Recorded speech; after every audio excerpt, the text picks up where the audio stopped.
Hello, listeners, and welcome to this week's episode of the Cult Vault. This is the final instalment of February's Scientology coverage, and I have another interview for you all. Today I speak with Cara, who offers us insight into the many levels of operation within Scientology, how they overlap, and how they exploit.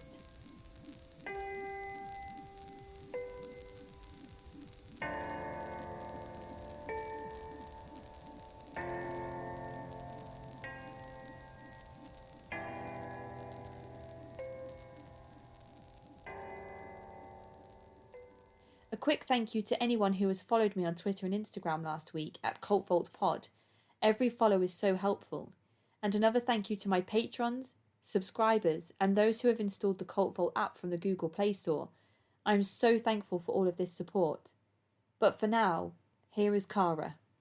So hi, Cara, and thank you so much for joining us on the show today. We're going to be rounding up our Scientology month with this final interview. And a bit like Fred's interview, we're going to be looking more at how Scientology works, and there'll be less focus on your personal experiences.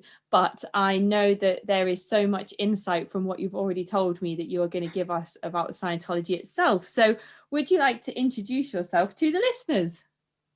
Thank you, Casey. So I am Kara, and I've been in the cult for quite some time because I was born in it.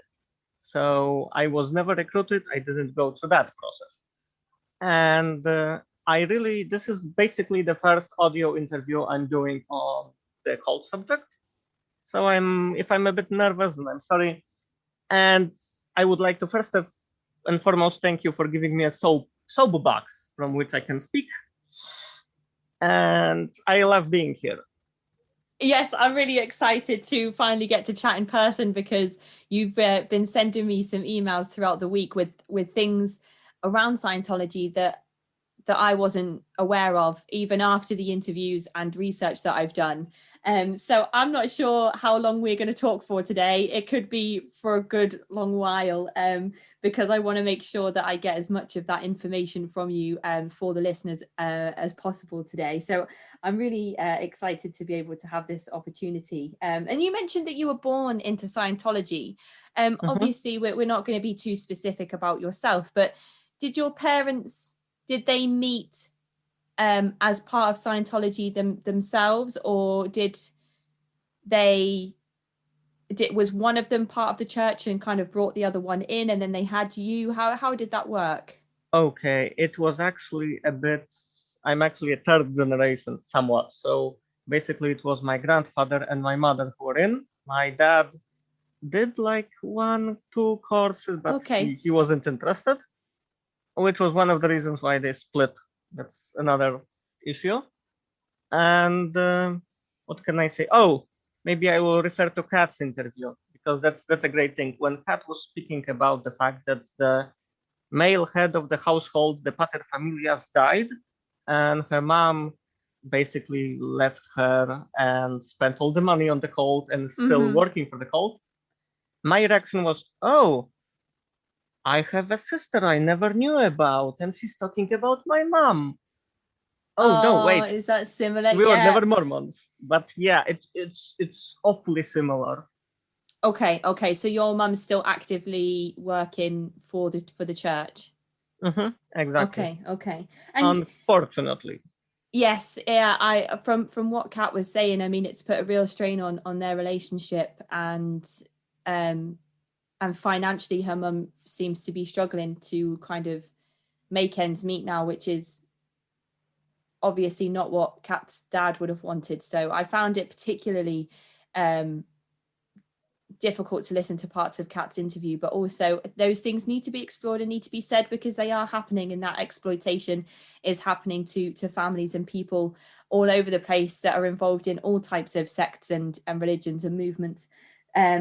But when you were growing up in the church, what did recruitment look like for you? Was it different to Kat's experience of her mum's friend bringing them in and then them going kind of to the celebrity center and that sort of thing? It was very different in this respect because basically Kat's mom was recruited when Kat was already alive, and my grandfather and my mother were already inside it when I was born. Mm-hmm. So I had a very slow process of getting there, and it was mostly through lessons with my grandfather because I was homeschooled.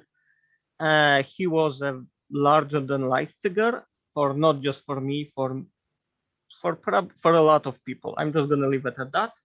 He was very active in a lot of groups, Okay. not necessarily just the religious and cult, with other real world groups that did real things. And maybe I will refer to Fred's interview here. My level of education was different than his Mm-hmm.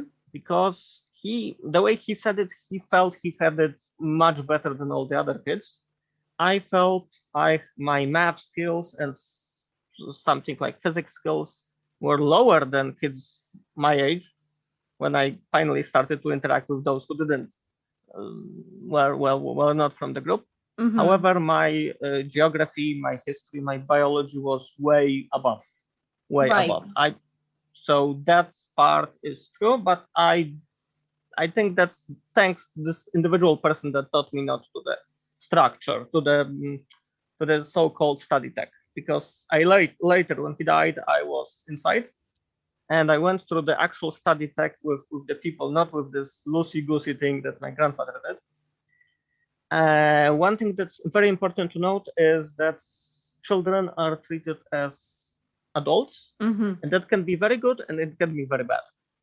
It can be very good because, well, from a very early age, in my case, I was given books somewhat above my level. Mm-hmm. There was a period I was super interested in things like ancient Mayan civilization, the Roman civilization, and I read basically university textbooks about those issues.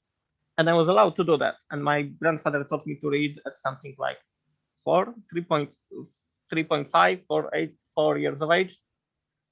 And his approach was, and this was the good part of the cult structure, he was like, okay, first read the book, try to understand it, then we can talk. Mm-hmm. And that gave me a lot of freedom to do things in a way that other kids wouldn't even be able to do before they were like. Yeah. But the flip side of that, yeah. There's a bad part. Don't think Fred mentioned it, and I really want to mention it. The bad part is, at the end, you often end up having a huge vocabulary. Okay, I will say it like this. You can say a lot of great flowery things, but you have nothing to say, nobody to say it to, and nobody will listen. Lots to say about nothing at all. Yeah. Okay. I mean, in my case, I could have very good conversations about marine life or the Mayans, but that wasn't entirely good later on in my life when I started, living the big world. I'm going to call it the big world, not the bubble world of the cult. And also I want to say that the study tech, when used by people who have not so good intentions, or who are simply annoyed at everything, and let me tell you something, the people who take care of the children are usually the worst people inside the cult. That's the people the cult doesn't want anywhere else. So if you have a squeaky wheel, if you have a board that sticks above and everyone hits their foot on it, that board is going to be sent to be an end. Right. And a lot of those people are angry because they feel like they're the lowest point in their life. And they're sent to look after the children. Yes. So the study tech in their version can look something like this. Okay, read the text. And then you would find something that you don't agree with the text because of its content, because it's not clear, because, Hubbard is often nebulous and not clear. And they will take it like, okay, you didn't understand some word. Please word clear all the 500 words in this text. So you open the dictionary, you word clear it, and then they ask you, and you have to recite from memory. Okay, Karakorum, you word cleared all the words. Fine. Give me the 19 definitions of D. Give me the 20 definitions of A. This is a board or a wall. And then you go through this. You make some mistake because you didn't memorize it fair enough. You go back, you word clear it again. Oh my goodness. And it goes like that. That sounds absolutely exhausting.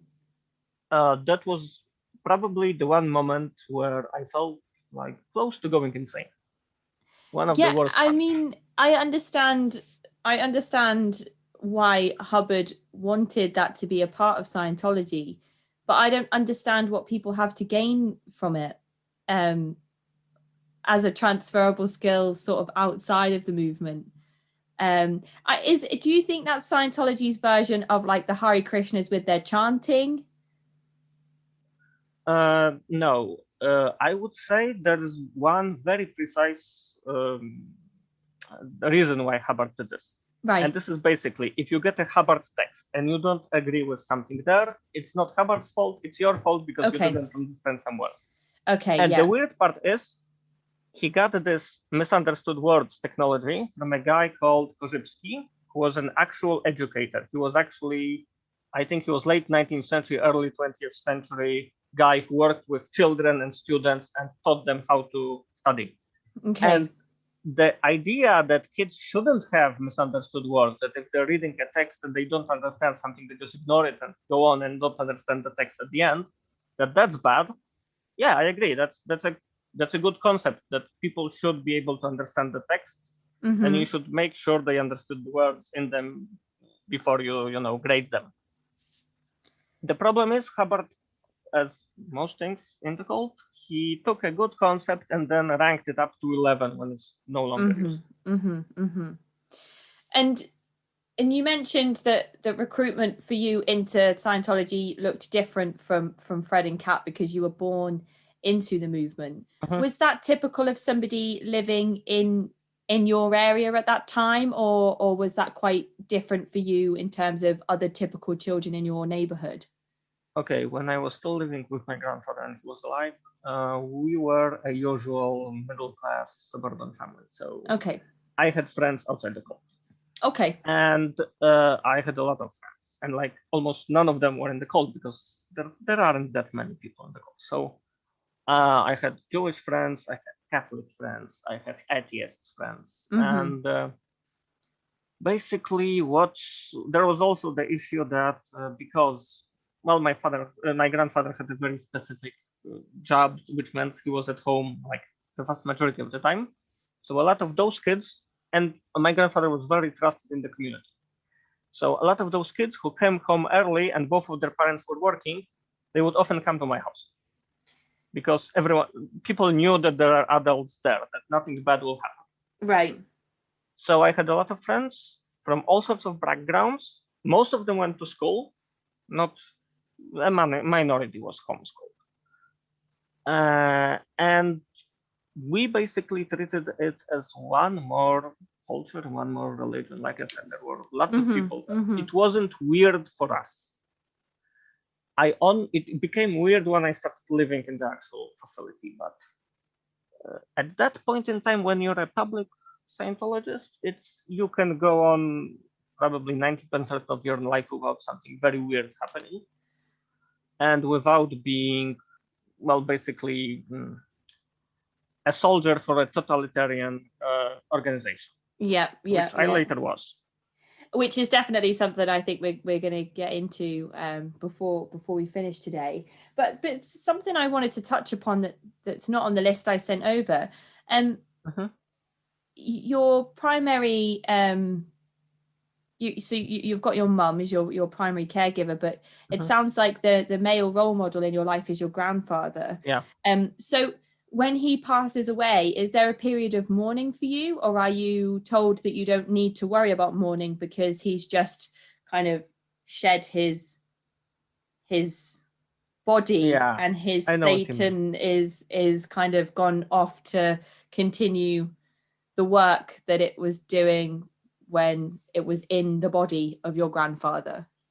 Kind of both. So there is the belief reincarnation is a thing. Let's be honest, and it's a very big thing. And also it's important. My grandfather he flirted with Buddhism before. Okay, yeah. So similar kind of beliefs around reincarnation. He told us a lot about Buddhism. So he studied Mahayana Buddhism, Then he decided that's not for him. Okay. He studied the Southern Buddhism, Theravada, specifically the Pali Canon, which is from modern Bangladesh and northeastern India.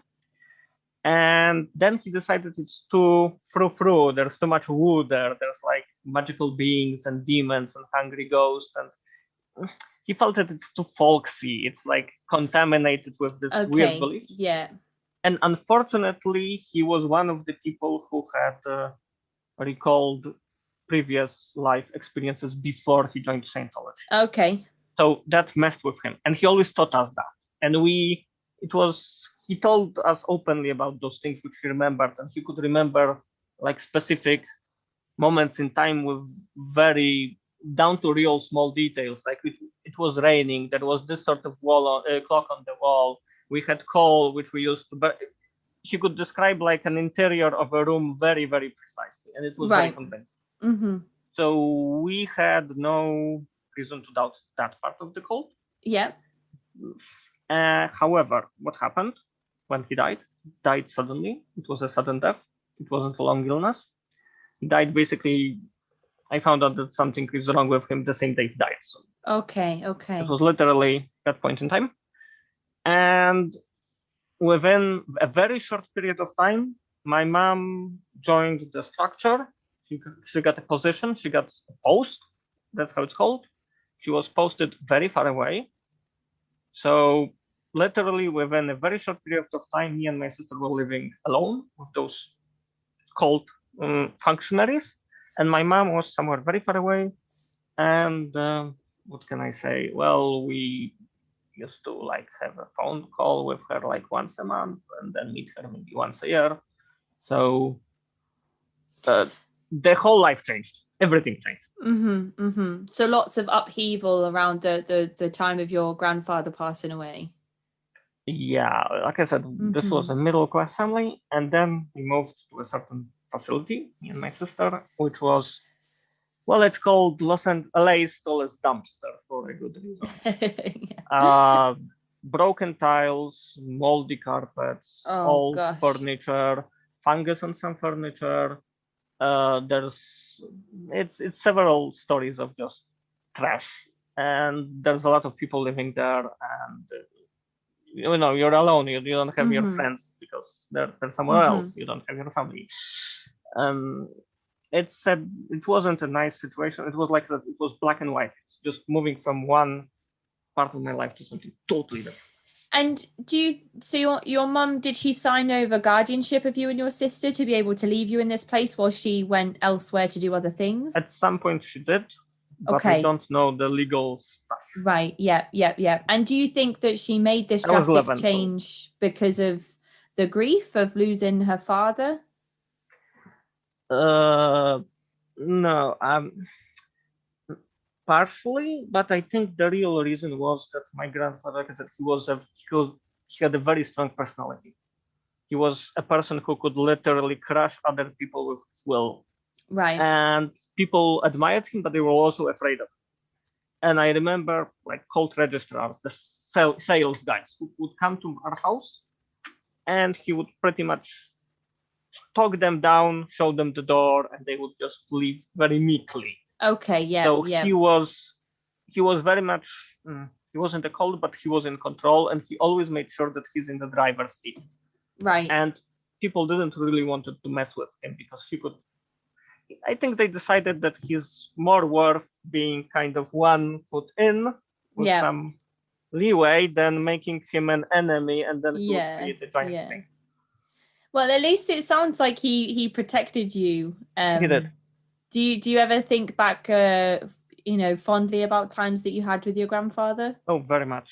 He was also a good person to have when you were a kid. Because he liked science fiction a lot. He had tons of science fiction books. He liked weird electronic music, which nobody in the United States heard about. He listened to Tomita, to Kitaro, to Jean-Michel Jarre, all those people. Fun fact about cult technology, there's something called exchange, meaning basically nobody should be a freeloader. You should be on a level. When you get something, you should give something back. So we wanted to have a NES, a Nintendo Entertainment System, a gaming system. Yep. And he made us do all sorts of things for something like 8 or 9 months. So we could get it. So we made like small swords, etc., help with all sorts of weird things. And then when he finally bought it, he says like, okay, there's like a few games I really like. I'm gonna play them with you. I enjoy them, so I'm gonna give you half of the money back because now I participate in this thing. Oh, that's so sweet. That's his way of saying like, I was always going to pay for half of it, but I wanted you to work for it yourself. Yeah. But I'm not going to tell you outright that I'm paying for half of it. Oh, that's such a grandparents are the best. It's so hard to lose a grandparent. I know when my grandmother passed away, it felt like losing like part of my body.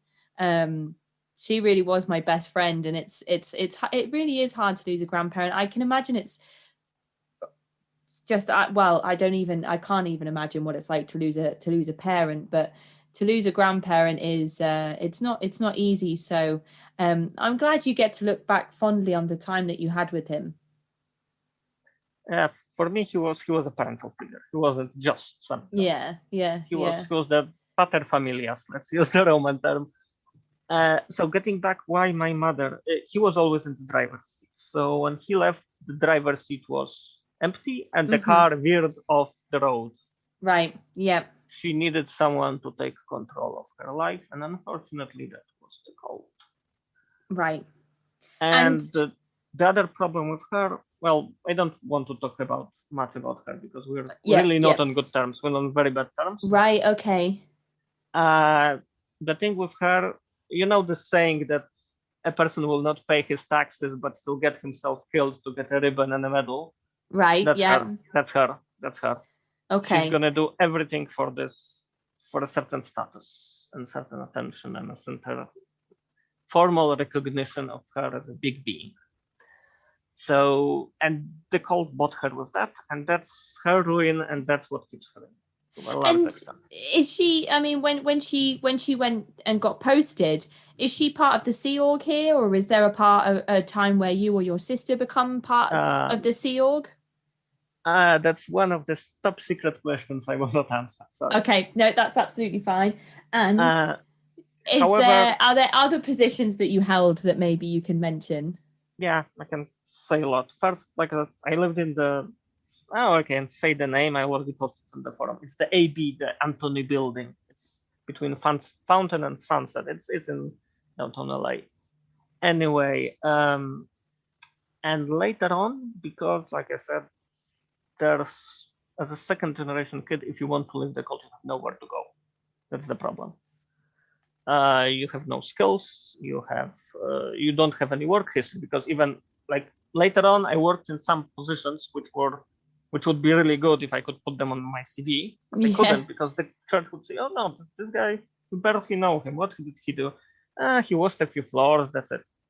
Like nobody would say that I worked in the archives for a long time, and I have real archival knowledge. So one reason why I joined staff, so I was also posted, was because I had nowhere to go. And I also saw other people who kind of were kicked out of the church or who got posted somewhere. Let's put it this way: they were posted in the sticks in some small failing org, or they were sent. And I know that some of them really didn't do well, and some of them, well, the cult just told us they're not doing well. But later on, when I left the cult, I saw there's a guy. He's called Nate Rich. He was, as a teenager, he was kicked out of this similar facility to what I was.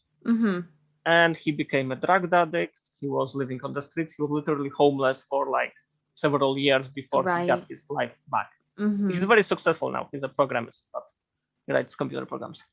But I know that could happen, and I didn't want that to happen. And also, my mom pressured us to go join staff, so I joined staff. My first job on staff was being a registrar. I was a sales guy for something like 4 days, 1 week, something like that. The problem was being a registrar can be very profitable.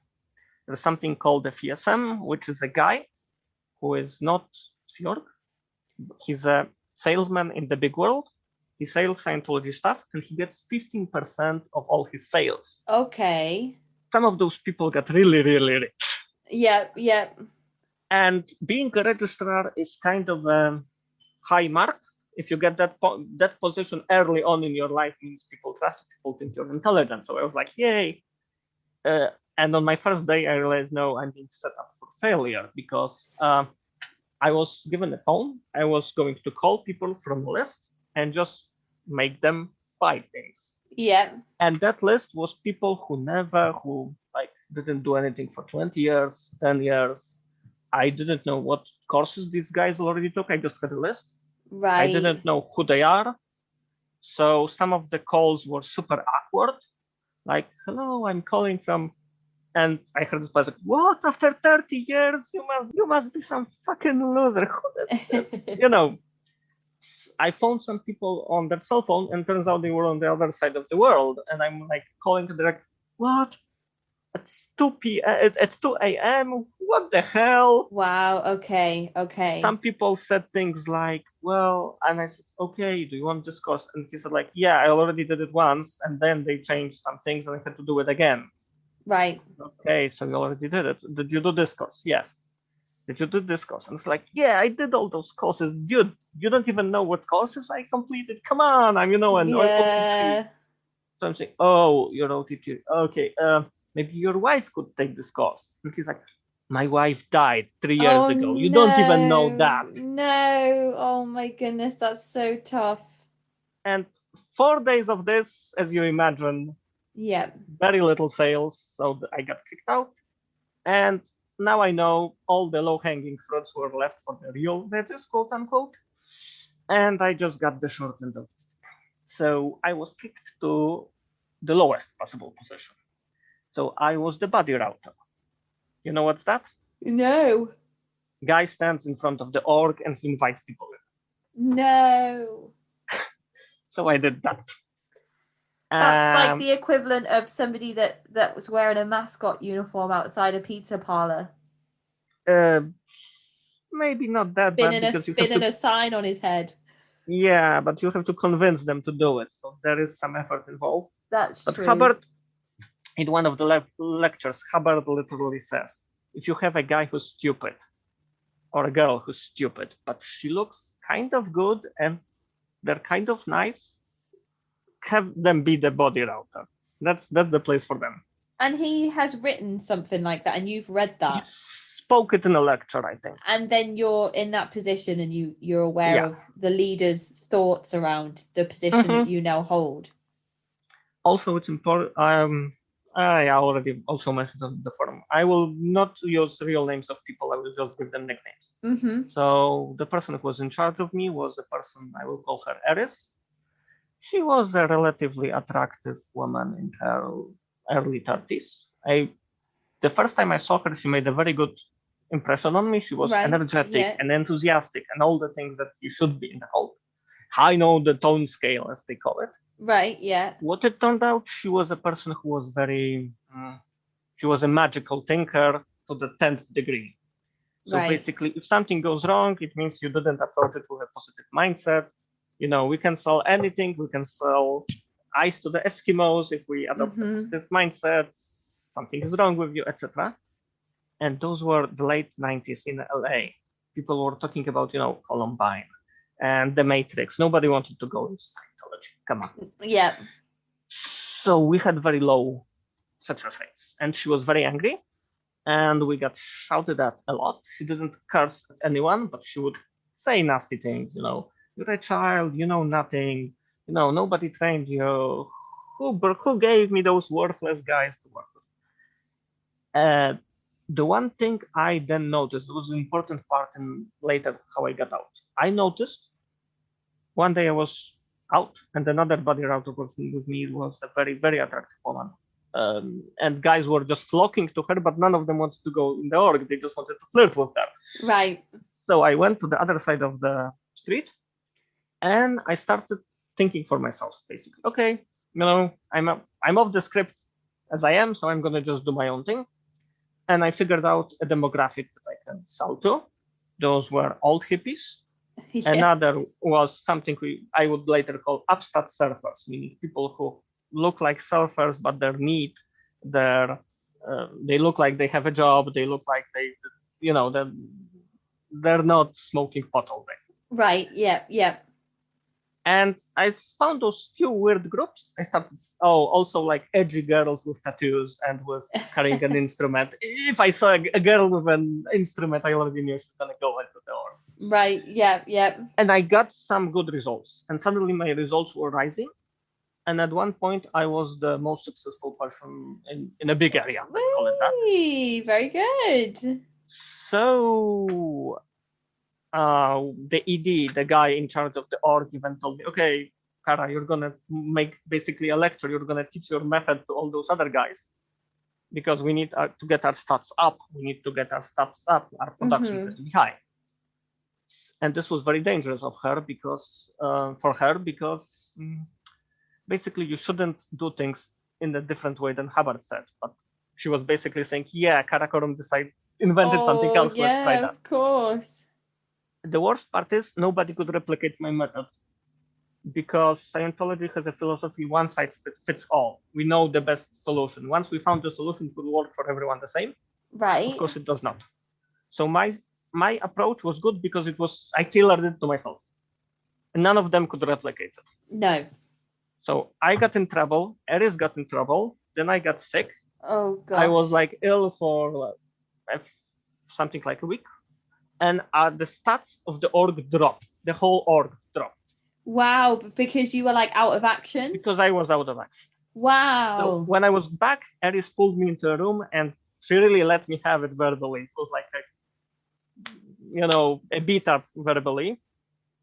And then it dawned on me that, hey, Eris, you shouldn't talk to me like that because my stats are your stats. Without me, you're nothing.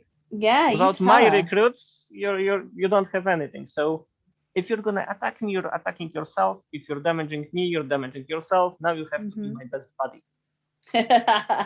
And she was really shocked, but that was one thing I learned, that sometimes when you have good stats and you're in a good status with the org, you're producing, you're being a productive member of the cult, you can do anything. You can do things that you're not allowed to do suddenly. You have freedom, and Hubbard designed it this way. The people who produce get the freedom. He even wrote it somewhere that someone whose stats are going up, he can do no wrong. He can break rules and you have to look away. The other thing that really turned me into a more vicious cult member was the fact that I was standing and recruiting, and there was a guy who came up from behind me and hit me on the head really, strongly. I was just a small teenager. And oh my goodness. So I fell to the, sidewalk, lost consciousness for like a second. Guys from the org ran out, and they were like, oh, do you want to stop? Maybe, yeah, people started to panic. And I was like, no, this guy wanted me off, so I will stay here. And I'm going to do my job twice as well. And it's just somebody that didn't want you like proselytizing on the street. Yeah. Maybe he had a very good reason to hate the cult. I don't know. But that pulled me in. That was the point where like my well-being and the cult's well-being are the same. Right.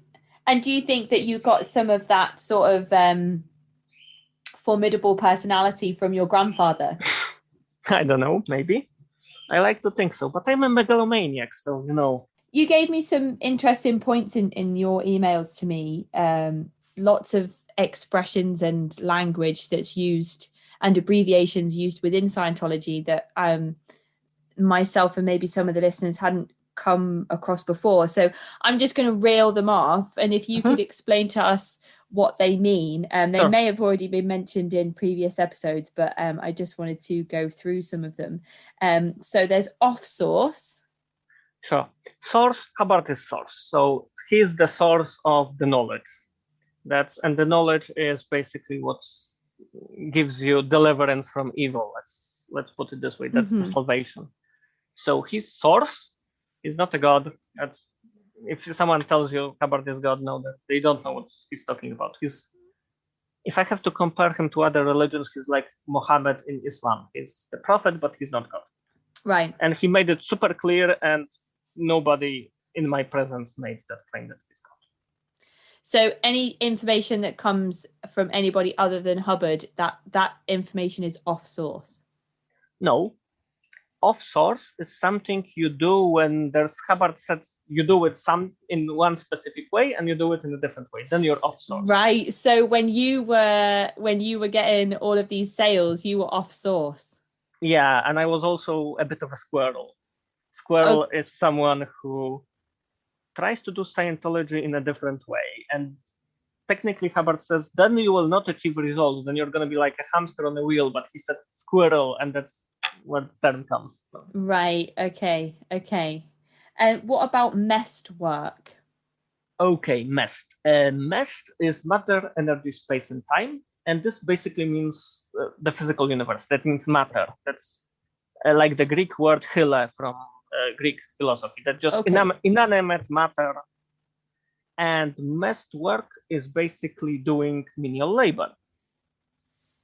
So when someone says, oh, my stats were down and I was given a lower condition and I now have to do MEST work, that means, well, I didn't, for example, sell as many books as I should have. So now I'm treated as someone who needs to make amends.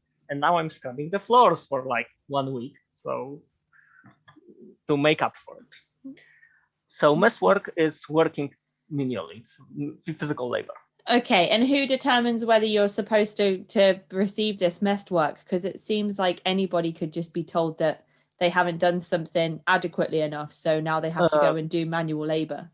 Okay, it's a corporation. So you have stats, which means okay, let me give a simple example. A registrar is going to be the best, the salesman. He's going to be the best example, the simplest one.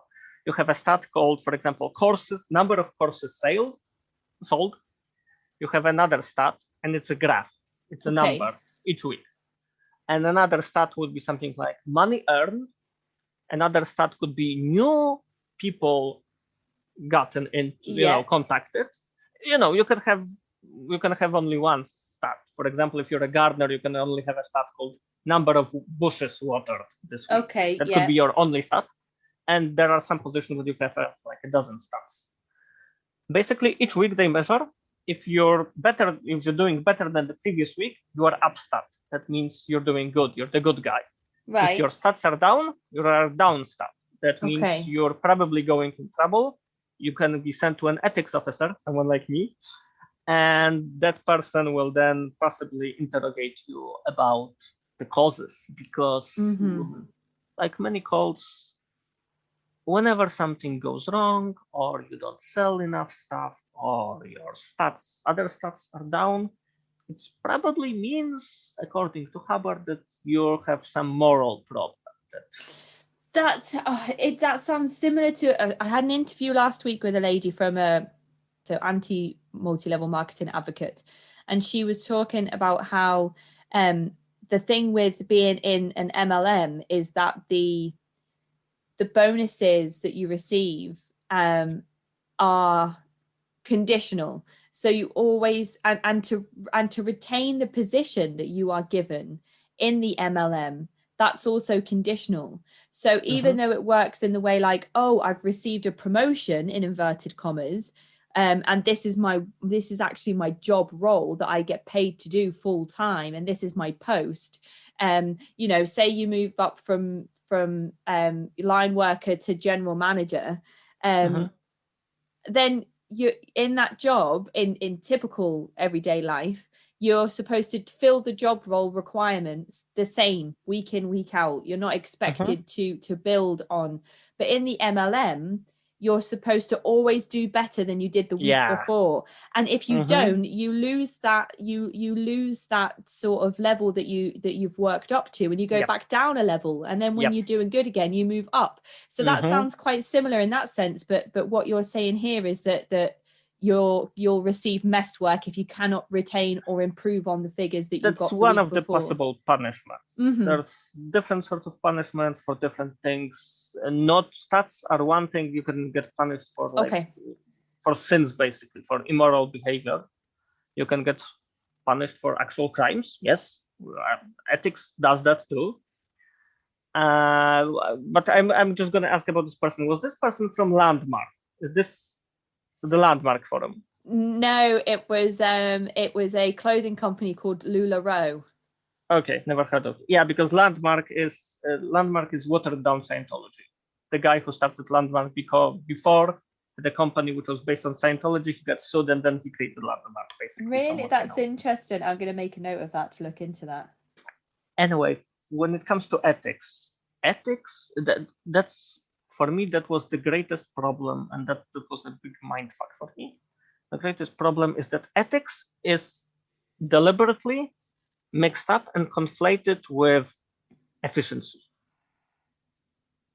There's no such thing as an inefficient moral person, and there's no such thing as an inefficient as a person who's, when you're immoral, you're inefficient. When you're moral, you must be efficient.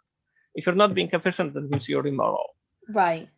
And it could be immoral things that you did in past lives. So even if you can prove you did nothing bad this week and this month and this year and during this lifetime, there's some reason. That is, oh my goodness, that's awful. That's awful, and it's good because you can always blame it on stuff you did in another galaxy 2000 years ago. Yeah, but if you're genuinely, truly innocent and you've done nothing wrong, and then you get told, but we're talking about something that you did in a previous life. Mm-hmm. How are you supposed to avoid punishment in that sense? You don't avoid punishment. You just do the amends. So what if it's something you don't like, something that you've never even heard of, something you've been accused of that you've never even... Oh, that's super common. I can give you examples of lists scary. I ran people on that had questions like, quote, okay, did you ever smuggle diamonds? Did you ever peddle drugs? And you ask them to an 11-year-old kid, for example. Did you ever have, anal sex with a member of a different race? Oh my goodness. That's a possible, and maybe not those. There's two different questions like that. One is the race one, the other is the anal sex. And did you ever do any overt, meaning evil acts towards time itself? Right. Did you do any overts against matter? Did you do any overts against space? And you ask them, you can ask them to, an lady 80 years old. You can ask them to a kid who's 9 years old. And in this life, he doesn't have the power to sin against time itself, right? Right. But maybe he could before. But then that just means that if you want to inflict punishment on somebody for something, you could just tell them that they did something in a previous life. Like this e-meter is telling us that you have smuggled diamonds, you 11-year-old child. Not exactly. It's both better and worse because you don't tell them what they did. They tell you what they did. They come up with the past life reason. You just see, the meter reads. Okay, the meter read, meaning there was that needle moved when I was thinking about diamonds. Okay. Do you remember something about diamonds? And you better do. That feels like coerced confession. Like it is. It makes confession. Me feel so uncomfortable thinking about all these people that go into these situations. Are taped. Are they? Oh my goodness. And when I was I'm going to move to that later, but I was an ethics officer, the beat cop at one point. But later on, I joined the Sea Org, and I was at one point, I was in. Okay, basically, if the ethics officer at some random org, for example, in Albuquerque, there's one guy who's the ethics, or a girl. Most are actually women. Okay. Most ethics officers are women. So she's like a beat cop. But then, if you move into the Sea Org, there's something called Continental Management, which has its own department. It's like a corporation. Right. And there's other corporations linked to it, but there's something called Continental Management. Above it, there's something called International Management. That's just one base in the United States. And on this upper level, upper management level. Don't confuse spiritual levels with management levels. They're two Right. different things. And usually when you're high in one, you're low in the other. It's very rarely the two. Okay. I'll get to that later. So I was in something which I would call, if it was a corporation, I would call ethics escalations. And if it would be like real world special services, I would say it was the FBI. It's the upper version of a cop. So there you have actually access to all the archives and all the confessions other people made, their tapes or transcripts or even video recordings in some fashion. You have it all in one computer system. You open the file, Joe Schmo, you have all his file, all his real world information, like when did he marry? Why did he marry?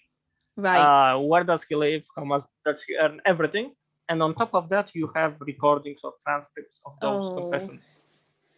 And those confessions are not only old world stuff like previous life, they can be this life stuff. And are you informed that you're being recorded at the time you make these confessions? Yeah, but it's sneaky because it's said that, well, it's recorded, but it's recorded usually for the purpose of evaluation of the guy who's doing the auditing. For training, right, okay, yeah. And it's actually, that part is also true because every auditor has something that's above him, someone who deals with quality. So the guy who checks it and says, yeah, you did the auditing correctly or incorrectly, according to Hubbard, not according to Hubbard. And they use those recordings. However, there's also, it's usually said, but it's like said once and then you forget about it and you find it out 20 years later. It could be used for other purposes. And one of the purposes is ethics. And they will justify it in the system. Well, okay, Hubbard has this one quote, which he says, well, every person, when we have a situation like we're standing and we're seeing something evil being done, like a guy putting pins in another person, he says the evil people are going to sit down and do nothing. Yeah. And the good moral people are going to stand up and do something. Right. They're going to stop the guy after one pin. And this is the reason why he introduced knowledge reports, which is basically you're writing a report against someone. It's communist style, dear KGB. This is what this is. Yeah. And this is also why ethics officers are allowed to look into those supposedly confidential files. Okay. And there's several types of reports. One is the knowledge report. The most two common are the knowledge report, and the other is the so-called things that shouldn't be. Okay. So a knowledge report is something like, for example, I would write a knowledge report on you, and I would say, well, I saw Casey stealing from John yesterday. She stole his sandwich and ate it. And I would write it to my officer. I would send a copy to ethics. Later, a copy would be sent to the central files, and I would have to send a copy to you. Right. So all that stuff goes on file as well. You would receive a copy saying, yeah, Karakorum just reported you for stealing a sandwich. Right. And you would have my document. And the things that shouldn't be is a more sneaky document because it was originally designed by Hubbard as a sort of quick response, lower severity document. It was just something you would send like, oh, the wall is dirty somewhere. Or, yeah, I was busy with something else, but I saw on the ship that the anchor is not properly lowered. Something like that. Right. So it's things that that's how it should be, quote unquote. However, then you don't have to send the copy to the person you're reporting if you file things that shouldn't be. So what happens later on? Well, people write things that shouldn't be on everyone. They're like, okay, I saw Marty. He was 2D flowing Jenny at this event. Meaning he was leering sexually at her. And I write this. Nobody knows I reported Tom and Jenny, but they get called in and they don't know why. They just suppose someone probably reported them. This happens all the time. This FBI is one of the guys who look through all the possible KRs, and they should. That were sent to the central files. And there's also a website that people can go there and then can file a KR or things that shouldn't be. It's also sent. Okay. And that's a lot of work. That was my main task, just going through those things. And each of them would be created, we would call them a case. Case means several different things in Scientology, but when I'm going to say case right now, I mean this investigation. So I would get a case. and I would have to close it. And I would daily get something like 70 often. And I would have to close them. And my stat was actually, it was a reverse stat. It was a stat called aged cases. So the more old cases that I didn't close in time I had, the worse I was. And my whole team was like that. We were super understaffed. We were flooded by work. Yeah, especially if everybody's constantly making these knowledge reports. Everyone is constantly. We had one complaint. I wrote about it on the forum, so I can mention it openly. Again, a guy wrote a KR on another guy saying this. Okay, I'm going to use names. So Bill wrote a KR on John, and he says, well, John is having a problem. Each evening, I hear John, and he's complaining that he has to send so many KRs today. And he's loudly complaining, and this is horrible. Sea Org members shouldn't loudly complain. And our joke, I think your video froze. No, wait, it didn't. No, I'm just making notes as we go. So the joke that we made in the team, we shouldn't joke about anything. That's one more rule, but we constantly broke it. It was joking a lot there. So the joke you made, someone complained about KRs being filed. We should totally uphold this complaint because then we'll send less KRs if we start doing that. So this is one of the things that we do. And one of the reasons why I became an ethics officer was because I thought this was, I was basically doing nothing good when I was a recruiter, and I didn't feel it was beneficial for me. I was not going anywhere. So there was an ethics officer who came, a new ethics officer, who was very intelligent, and she got me interested in the whole business. And later on, when I joined the Sea Org, because I had this ethics past, and I had some other skills which I will not mention. So first I was sent to the archives. Then after I worked in the archives, someone decided and I will brag here, someone decided that I'm really, really good. So I was sent to this, to a position which is called MAA, Master of Arms. So I was the ethics officer for the Sea Org in the Sea Org. Right. And then I was promoted up, and I was in continental management and several different posts, which I will not mention because they're going to be really helpful to locating me. However, at one point, I was moved to this FBI. And the reason why I pretty much got recruited into the Sea Org in the first place, I'm this person, I like to play with Legos as a kid, and I'm this person who likes to take a big machine apart, figure out how it works, and put it together so it works better. That's my personality. Okay, yeah. And they grabbed onto that. Right. They were like, okay, if you want to make things happen, if you want to make changes, if you want to improve this whole thing, which we all know doesn't work that well, that was the underlying statement nobody said out loud, but we all knew that. Go to the Sea Org. That's the place for you. That's and they have a lot of different pitches for different people. Okay. The most common one is save the world. They didn't use that on me. They used make things better, be the guy, be at cause. Yeah. It's a big thing in Scientology. Be at cause. That means cause other things to happen and not let other things cause you to do things. Basically, be the guy in charge. Which doesn't really work like that in Sea Org, but that's another story. But very few people got recruited into the Sea Org by being told the truth. Right. Anyway, the thing that I want to go is that this FBI does actual investigations also. So into things like workplace accidents. Okay. If a work, and they happen. So one of the reasons which I think people are constantly sleep deprived or they sleep too little doesn't mean they're forbidden explicitly to go to sleep. There's just so much work that they have to work they have just 4 or 7 or 3 hours left to sleep.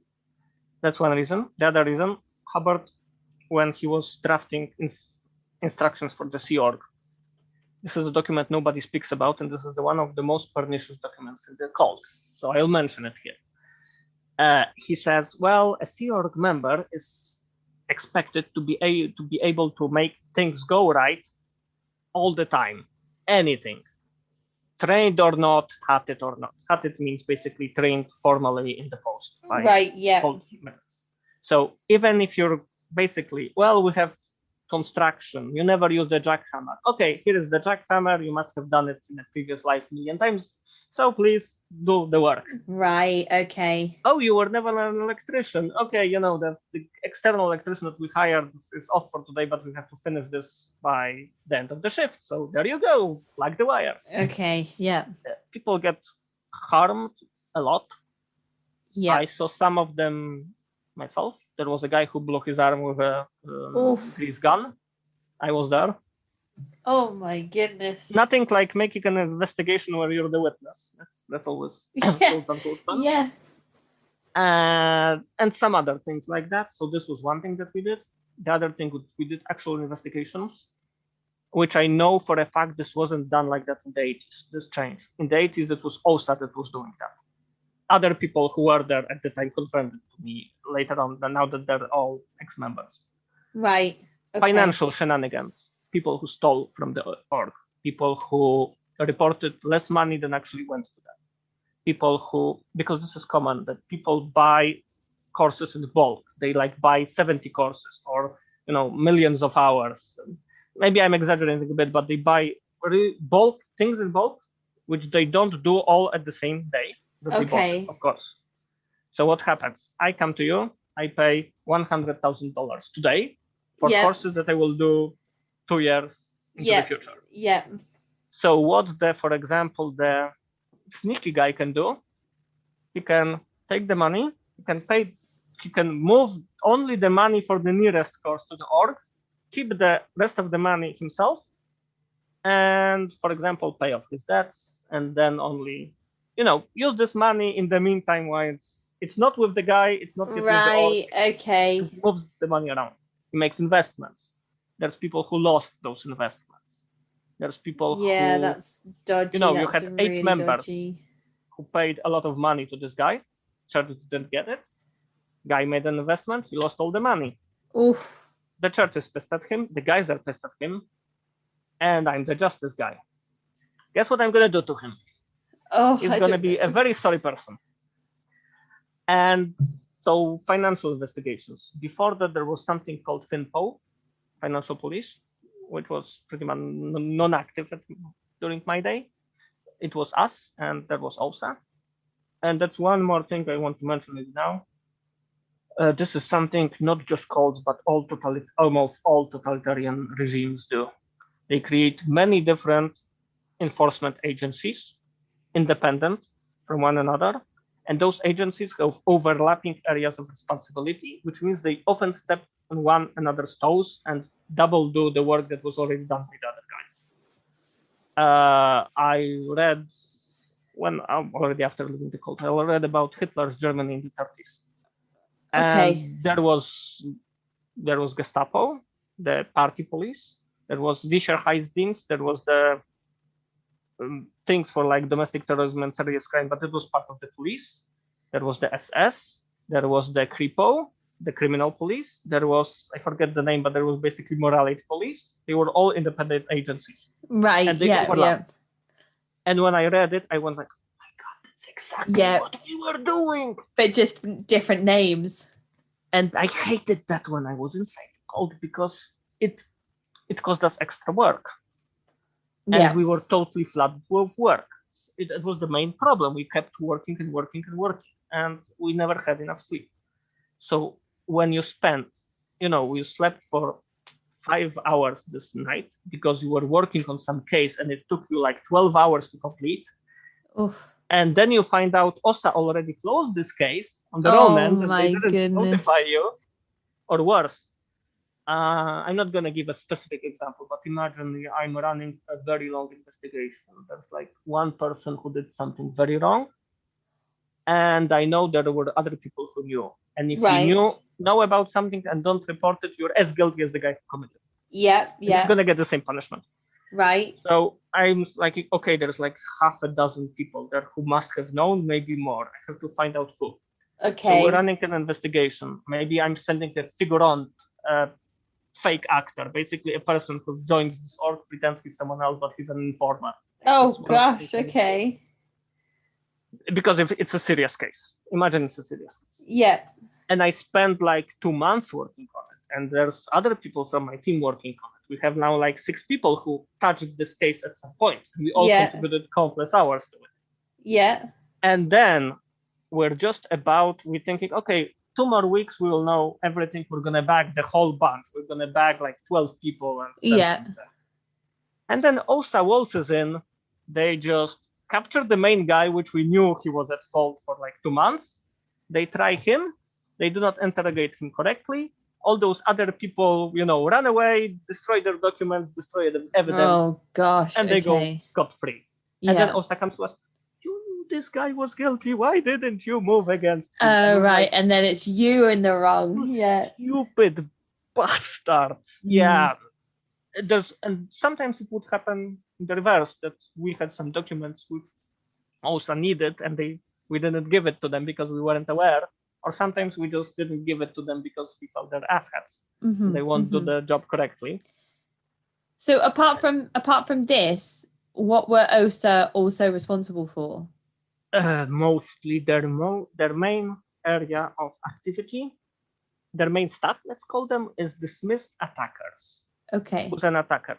A critic, an ex-member who speaks out. Me. I'm an attacker right now. A journalist who investigates things. So they sit there sort of researching on the internet and all other places, people that might be sort of blaspheming against the church. Not just researching, they go after them in various ways. I said the stat is dismissed attacker, not identified attacker. Identified attacker, who cares? You have to dismiss them. So you have to make them stop criticizing or speaking out. Right. So they're the people that poison other people's dogs, for example. They're the people that people are scared of when they say, "Oh, don't talk about Scientology because bad things will happen." This is the part of the church that they're speaking about. Okay. And theoretically, they should be the external enforcement agency. So they go after people outside the cult, mostly. They also deal with it's called out PR, meaning things that could create a public relations disaster. So things like celebrities. Right. If a celebrity, this guy, he's from that 70s show who's now on trial for rape. I'm sure they handled his case. Right. My FBI guys wouldn't have this case. And when I was in, I was suspecting that because I was like, okay, we got all those sexual molestation of adults cases. That was one of my special areas where I specialize in. Out to D meaning sexual immorality. And it could be just immorality, like 2 guys in the Sea Org are sleeping with some other woman. Okay. There's no force, there's no quid pro quo, regular love affair.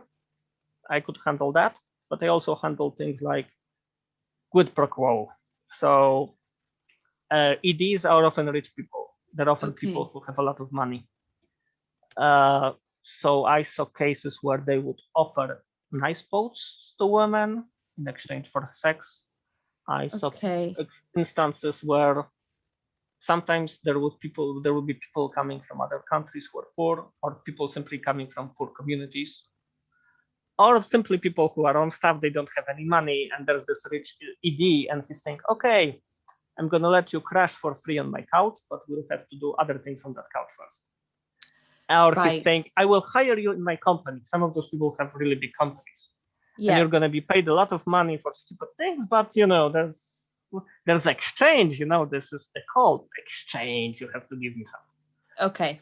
I would investigate those cases. Okay. That was one of my areas of where I specialized in. And those cases, like I said, sometimes took a lot of time. There was a lot of pressure on them because, I mentioned various departments in Scientology. There's something called CMO, Commodore's Messenger Organization. It started on the ship with the original Sea Org when they were actually on the Apollo, on the ship called Apollo. They were sailing with Hubbard around the Mediterranean Ocean and parts of the Atlantic. And basically, Hubbard was sitting in his office on the ship, and he wanted things to be done all over the ship. He was the captain. So he organized a group. They were mostly preteen and teen girls, a few boys. They were children. And he told them, you're going to be my messengers. You're going to deliver my orders to other people. And the important part was, you're not just the messenger. You're not just some random guy carrying the message. No, when you go there, you're the embodiment of me. You're the embodiment of command intention. Right, okay.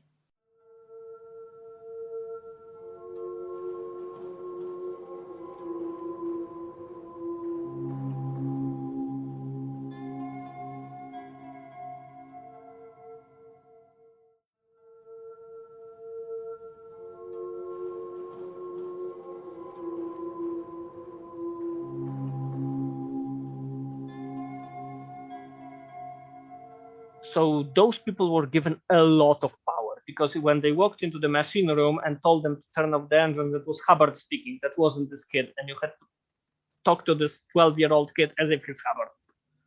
And this organization still functions. It's not always the same people. Now there's people who are not even alive when Hubbard died. So yeah, this organization is it's still the embodiment of command intention. Mm-hmm. So in this sense, those are very, very powerful. And after Miscavige took over the cult, Hubbard created a certain management structure that should function after his death, but the one Miscavige took it over not exactly as Hubbard intended. That's obvious. Yeah. But he cannot change things that Hubbard established, because Miscavige is not the power player. He's not the game maker. He's just the assistant player. He's still the junior guy. The cult guru is still the guru. So he couldn't change the structure in a way to allow himself to give direct orders. So he built a structure around the existing structure, and Scientology was 50 different structures that are in parallel. And the most probably important one for putting orders down is the CMO, because Miscavige started using the CMO the same way that Hubbard was using them on the ship. Now they're his command intention. Right. And the problem was, when there was a big case or a very stinky case or something horrible happening, what happened? The CMO was sent. And, I have my team, half a dozen people. We're all super busy. We have 1 million cases. We skipped our lunch. And then suddenly a CMO girl, because it's also one of those organizations where CMO is probably 95% female. Right. That's an important thing in the cult, that the leader is male, but the vast majority of people in those very high positions were female. Right. The few powerful males that were there, they were kicked out. Mike Rinder, he was the head of OSA for the longest time, for my whole life there. Yeah. He's now an ex-Scientology member. He's an outspoken critic. He spoke on many TV shows. The TV show with Leah Remini? Yes, I saw that. It's A&E, isn't it? The A&E series. He's the bald guy, the bald kind of Australian guy. Yeah. That's him. I think he talked about being in the hole for 2 years or something. Yes. So right.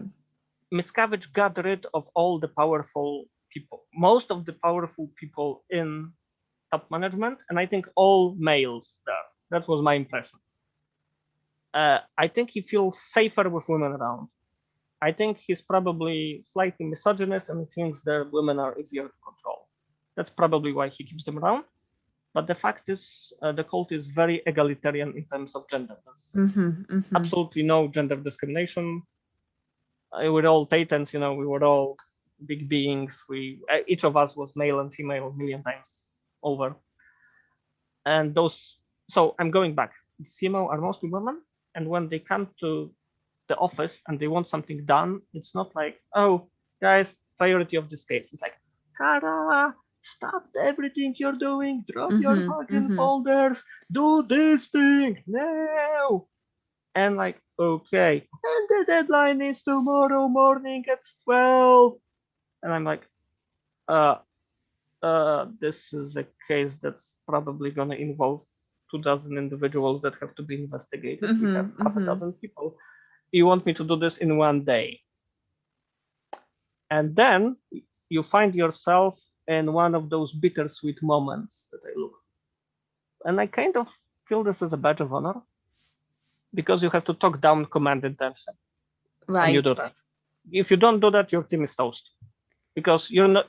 That's another thing. You have individual stats. Your team has stats. There's group stats. The whole base has stats. So basically, you can be punished because something happened wrongly on the level of the base, but you can also be punished because something wrong went on the level of the team. So if I don't have a shouting match with the CMO, which I often did, my team is gonna suffer. Right. And that was probably the number one reason of contention, which I had, let's call it developed traffic. You probably heard this term. That was my developed traffic. Oh my gosh, CMO. It sounds like some of your granddad coming out there in that situation. Well, maybe I got punished a lot. Well, maybe not a lot, but that was the times when I was punished severely. It was because I wasn't following orders, usually because they were too hard or simply impossible, or because I told other people, no, this order is impossible, I will not do it. Please send the message back up the lines that this is not possible. And my logic was like, command needs to know the real situation on the ground. If the boots on the ground will not tell them how it is, nobody will tell them how it is. And if everyone is going to sweet talk everything, the problems will not get fixed.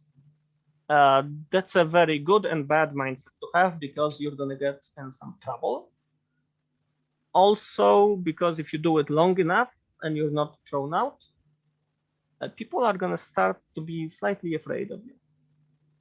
And that is something that, well, another badge of honor. I think I was the most hated man on the base by the CMO. Like, people would see you and be like, oh no, don't come and talk to me. Don't come towards me. Some of the CMO people, they were like, oh no, I have to go to that team again. Yeah, yeah. And it was like conditioning in both ways. My first time because at the beginning I was not the main speaker for the team. I was a minor guy that later I became the major guy in the team. Well, one of the two major people. So the CMO, yeah, that's something. Maybe about punishments now. You mentioned the ETF and the RPF. That's a good point to speak about it. Yeah, that was definitely next on my list. Yeah. EPF and RPF, they sound similar because in some ways they're both programs. It's not a place. It's not a prison. It's a program. The EPF is the bootcamp. The EPF is what you do when you join the Sea Org. And I cut that she was like something like 7 months on the EPF. That's hard. That's very long. Most people. Yeah, she was so tiny as well. Yeah, and I think that's the reason. She was too young. She wasn't living in the area. She was new to the cult, which is like being new to the cult and already in the sea. I saw people like that. That's not good. I also saw people who were from other countries, like they were native Spanish speakers, especially, or native Russian speakers. I speak Russian, as you probably hear by the accent. Yeah, I come from a pretty mixed background. So I dealt a lot with the Russian speakers. We also had people from South Africa, but they usually were very experienced before they came to the Sea Org, because they usually did stuff in South Africa. But the people from Venezuela and Russia, they had it like that. They had to learn the basics. It took them very long, and it was hell. And very often their green card would start to expire. And then we had the link to the Moonies. Because sometimes would be something like, oh, the green card is expiring, and this is a really promising member. Maybe we're going to get them married off to someone. Yes. Oh, that creepy old guy who never managed to get married to anyone. Let's marry this chick with him. Just been speaking to several different Unification Church members who used to be in the church.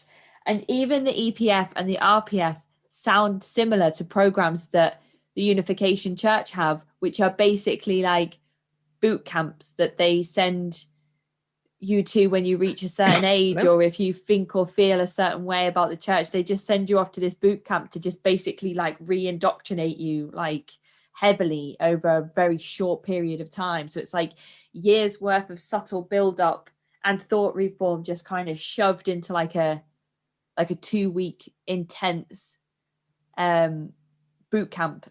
So I definitely made a point to explain those two things. Okay, so just wrapping up the EPF. Fred mentioned it in some detail and also Kat, so I will not go too very deep, but I will say that indoctrination is part of it, but it's not the main part. The main part is actually, it's like a Marine bootcamp. It's building team mentality.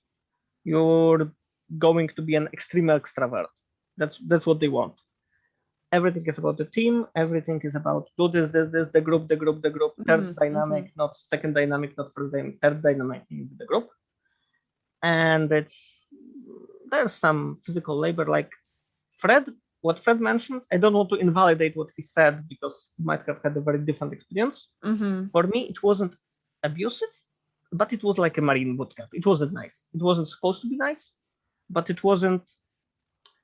People got out of their way to, shove you into this mindset. Right.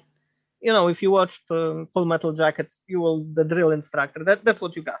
Right. But it was just that. It wasn't. Right. I didn't feel like they were trying to harm me. I felt like they were trying to mold me into something else. Okay. And it was. I didn't feel that to be very horrible. Later on, I was sent as punishment to redo the EPF more than once. Gosh. And I actually didn't have a problem with it. Because after sleeping 4 hours a day for long periods of time, going to the EPF was, I wouldn't say it felt like being on the beach, but it didn't feel horrible. It felt somewhat better than management. That's almost like when you speak to like victims of abuse who say like they received the paddle continuously to the point where they didn't even cry or shout or scream when they would go to receive their punishment because they're just so used to it by that point. And I know that's an extreme variation of what you're talking about here, but it's almost like you're so used to the EPF sort of as punishment is kind of what you were already living anyway, with the sleep deprivation and skipping lunch to get the work done and everything. Is kind of like almost like the EPF could have been a break from that type of workload. I'm just gonna correct maybe precise. Skipping lunch was very rare. It happened usually because there was some really big thing, like something. Yeah. That was rare. Most times, you eat communally, so everyone gets sent. Skipping lunch was rare. Right. But not sleeping that was common. That was all the time. I would have to say that like having like 2 or 3 all-nighters in a row, that's not bad. Oof. That's you can still drink coffee. Oh, I don't know about that. Sleeping, that sounds awful. For me, the worst part was when you're sleeping like 3 or 4 hours each night for several months, and each night is like that. So then you're like constantly sleepy. You cannot drink. Well, if you drink coffee for several months, you're probably gonna have a sleep disorder. We would actually. I don't know who. I think it was someone from South Africa. Someone invented this method that you, instead of drinking coffee, you can drink sugar water. Can drink water with some sugar poured in, and that worked much better because it gave you a kick. Yeah. Yes, like what you give the bees when the bees get tired, and you give them some sugar water. And it didn't cause sleeping problems like right. Coffee. Because with coffee, when you're in this many months, not like one all-nighter, when you're like this period where you just slept for 3, 4, 5 hours every night, you drink coffee, and you're up for like 5 minutes, and then you're more tired than you were before you drank the coffee. So you drink another coffee, and it's even it's a self-defeating situation. And I have to say that of all the things which I would consider actually abusive, sleep deprivation was the worst. Right. Sleep deprivation is the absolute worst. It's worse than losing your family. It's worse than losing your team. Oof. And I love my team. It's worse than everything else that happened. If someone would want to torture me and get information from me, sleep deprivation would be the best method. I would start talking on any subject with anyone. That's a Scientology skill, to be able to talk to anyone about any subject.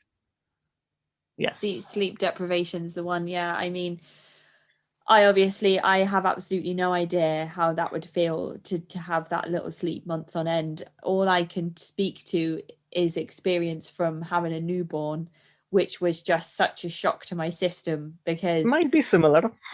well, you go from sort of being responsible for yourself, you know, having a job, 9 to 5, Monday to Friday sort of job, occasionally working weekends and evenings, but mostly being able to kind of sleep as long as you wanted. You get home from work, you can go straight to sleep, you stay up all night and have a few hours sleep. But when you set your own sleep schedule, you kind of feel okay about it. It's only when you're forced into a different schedule, when the baby's born and you have to get up on demand for the baby, whether it's every half an hour, every 4 hours, when it's not that cycle anymore that you set for yourself, it's so difficult to get out of that mindset of, okay, so I'm going to go to bed now and I'm going to sleep for 8 hours or 10 hours or however long. Yeah. Or it's a Sunday, so I'm going to go and lie down for a couple of hours in the afternoon and have an afternoon nap.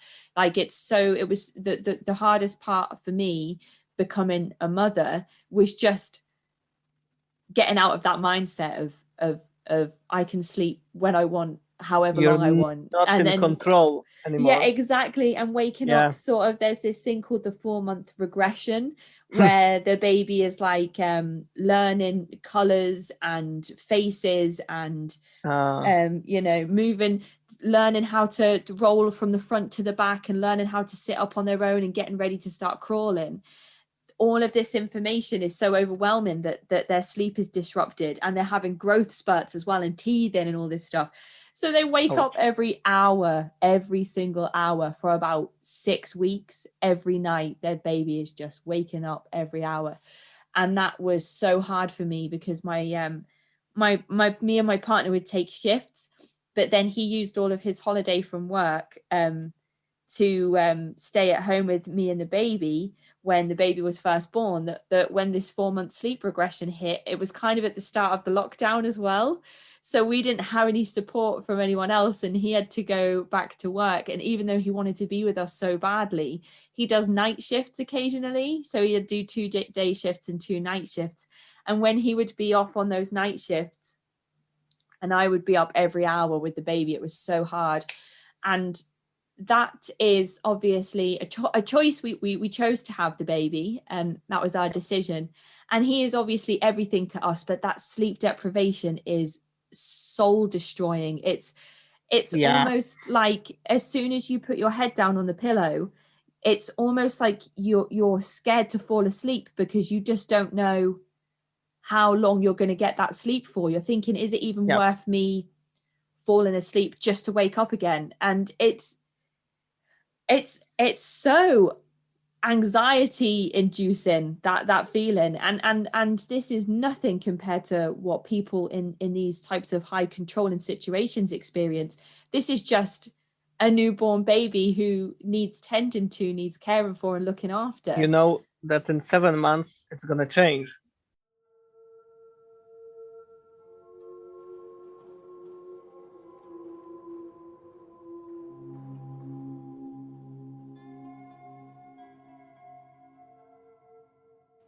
Here is a quick message from today's sponsor.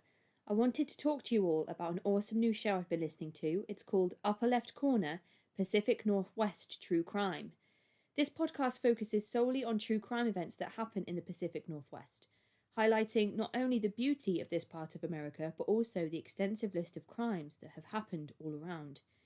Episode 1 starts off strong with host Emily taking us through the life and crimes of infamous serial killer Israel Keys. The episodes are singular, but the research and presentation gives us all the information without any nonsense. The thing that sets this podcast aside from others is that host Emily herself is straight to the point, but so engaging. It's also the production quality of the show, and there are 2 other key elements. At the beginning of each episode, Emily chooses a PNW town and gives us some brief history and insight into this place. And before she ends an episode, she gives a great wine recommendation to go along with listening to your favourite shows. For anyone looking for a new true crime podcast, Upper Left Corner is the next one for you. Go and check it out, subscribe and listen today. That's Upper Left Corner, PNW True Crime.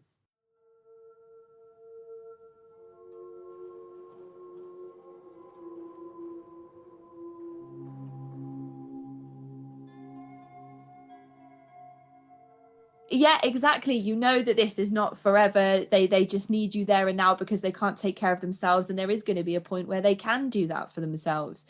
So you're exactly right. But at the time, the shock In to the your cold, system, just not having sleep is just awful. in the cold, that was one more thing, that it's business as usual. You know that those emergencies are not emergencies; they're business as usual, and it drove me angry. It drove a lot of people angry. I think I have yet to meet an ex-York member who would say, "Well, the management works pretty fine." No, Yeah. nobody. Or People I who got a good weren't, night's sleep.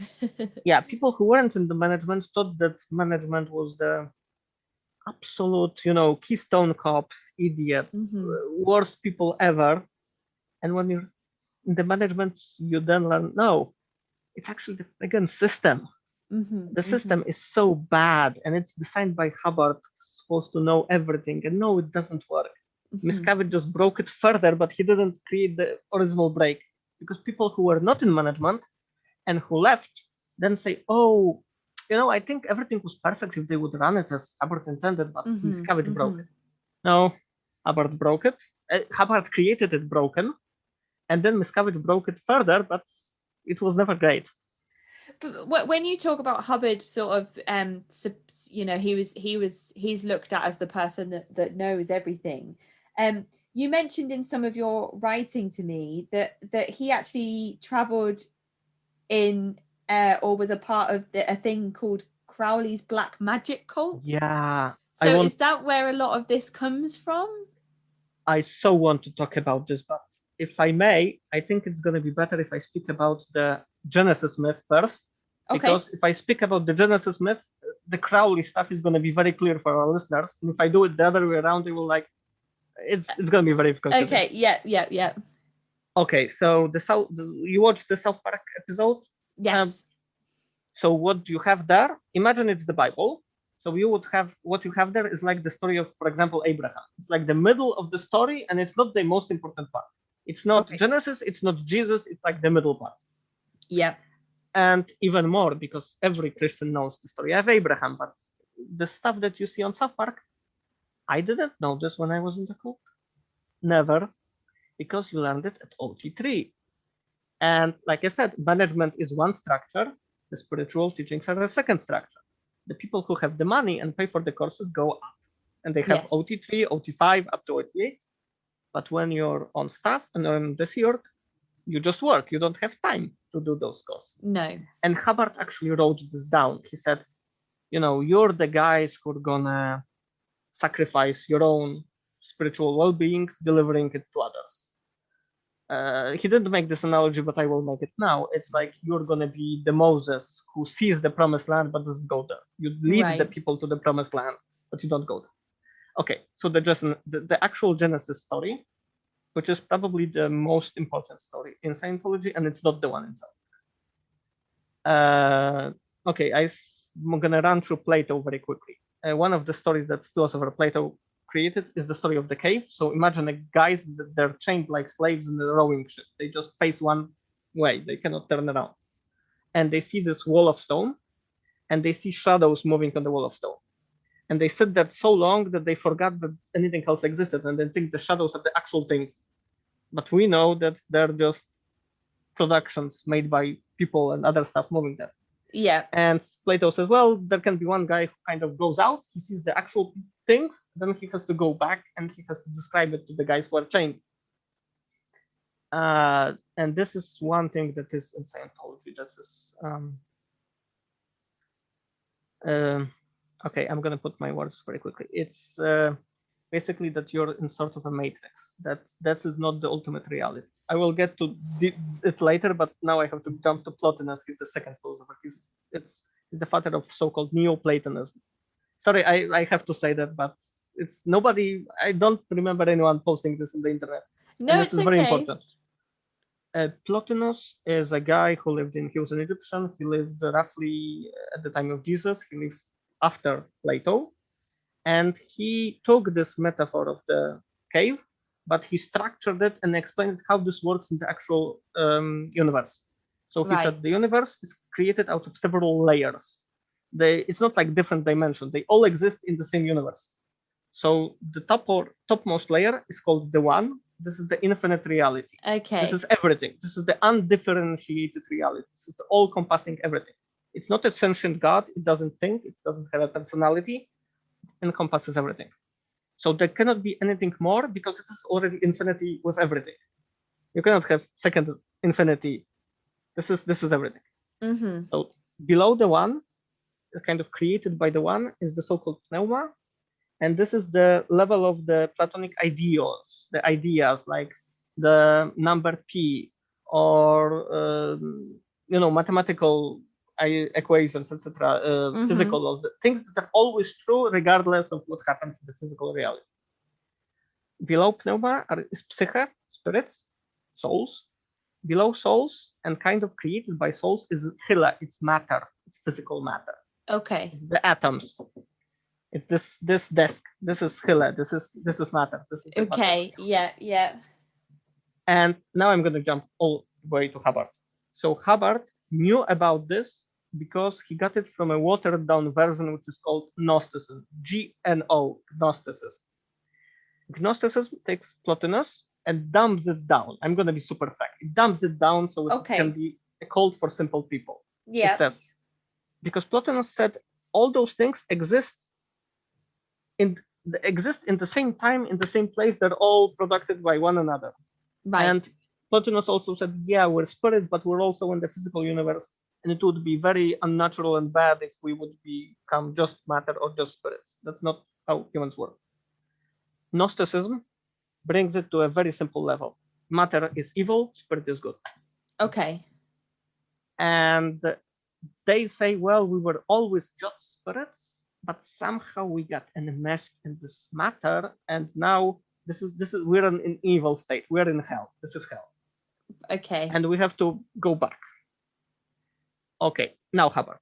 Okay. Hubbard knew about this because he was in this cult, and this cult that I mentioned, this was Aleister Crowley's cult, was linked to Gnosticism through Madame Blavatsky, an early mystic from the early 20th century. Okay. So what Hubbard did, one thing that he adopted are the levels. Okay. So I'm going to go down because Hubbard usually went from the lowest, the most simple level to the highest level when he was talking. I'm going to do it the other way around. This is the correct philosophical way around. Hubbard didn't do it, Plotinus did it. So the topmost level in Hubbard, this is number 8. It's called infinity. Okay. This is Plotinus's one. That's just the same thing. Hubbard didn't invent anything new here. Okay. 7 is the spiritual level. This is psyche. This is, again, Plotinus didn't modify anything. Okay. And here is where Hubbard modifies things and creates new things. So he created level 6. We're on the 3rd level from the top. This is called the universe. And this is basically everything. This is life forms, matter, energy, mass. Matter, energy, time, and space. This is mass. Right. This is level 6. Yeah. Below level 6, we have just life forms. So just us and animals and plants. Level 4 is basically mankind. So that's all people. Humankind as a whole. Level 3 is the group. And it can be any group. It can be like your nation. It can be your religion. It can be your class. It can be the Sea Org. Sea Org is the so-called third dynamic. So Hubbard doesn't call them dimensions. He calls them dynamics. Second dynamic is basically sex and children and procreation. It's the vegetative thing. That's actually from Plato. And the first dynamic is the self, the individual. So now going back to the, let's say, major story. So Hubbard takes the major story from the Gnostics. He says, we are just spirits. We're always just spirits. This was the beginning of time. We are just spirits. And here is where he creates something actually original, because Gnostics usually do not explain it very well, or they have some sort of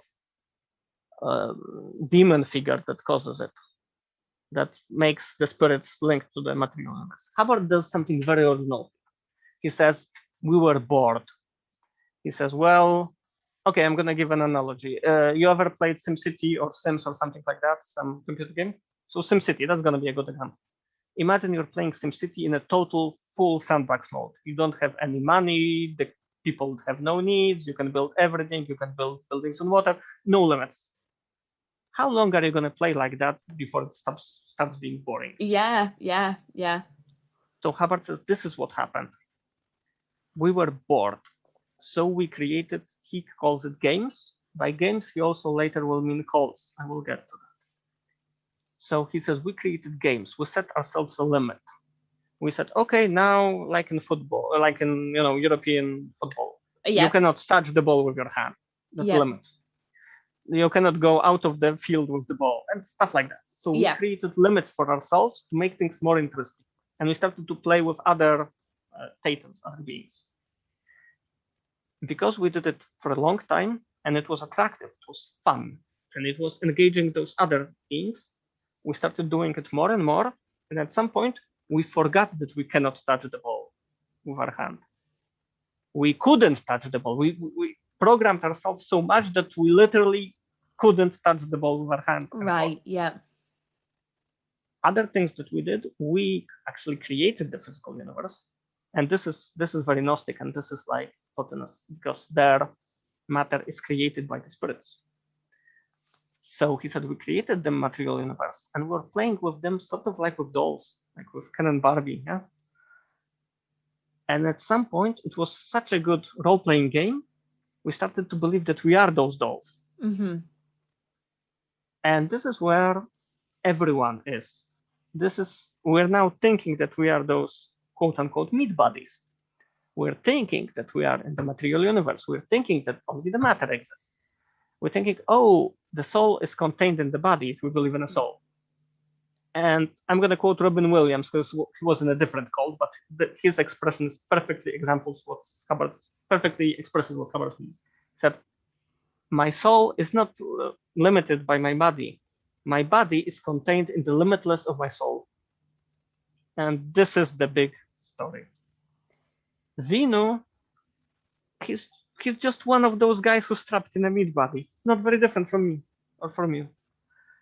And the job is to go out from this, because Earth is a particularly nasty place, but even if like hell, Earth is the hell of hells.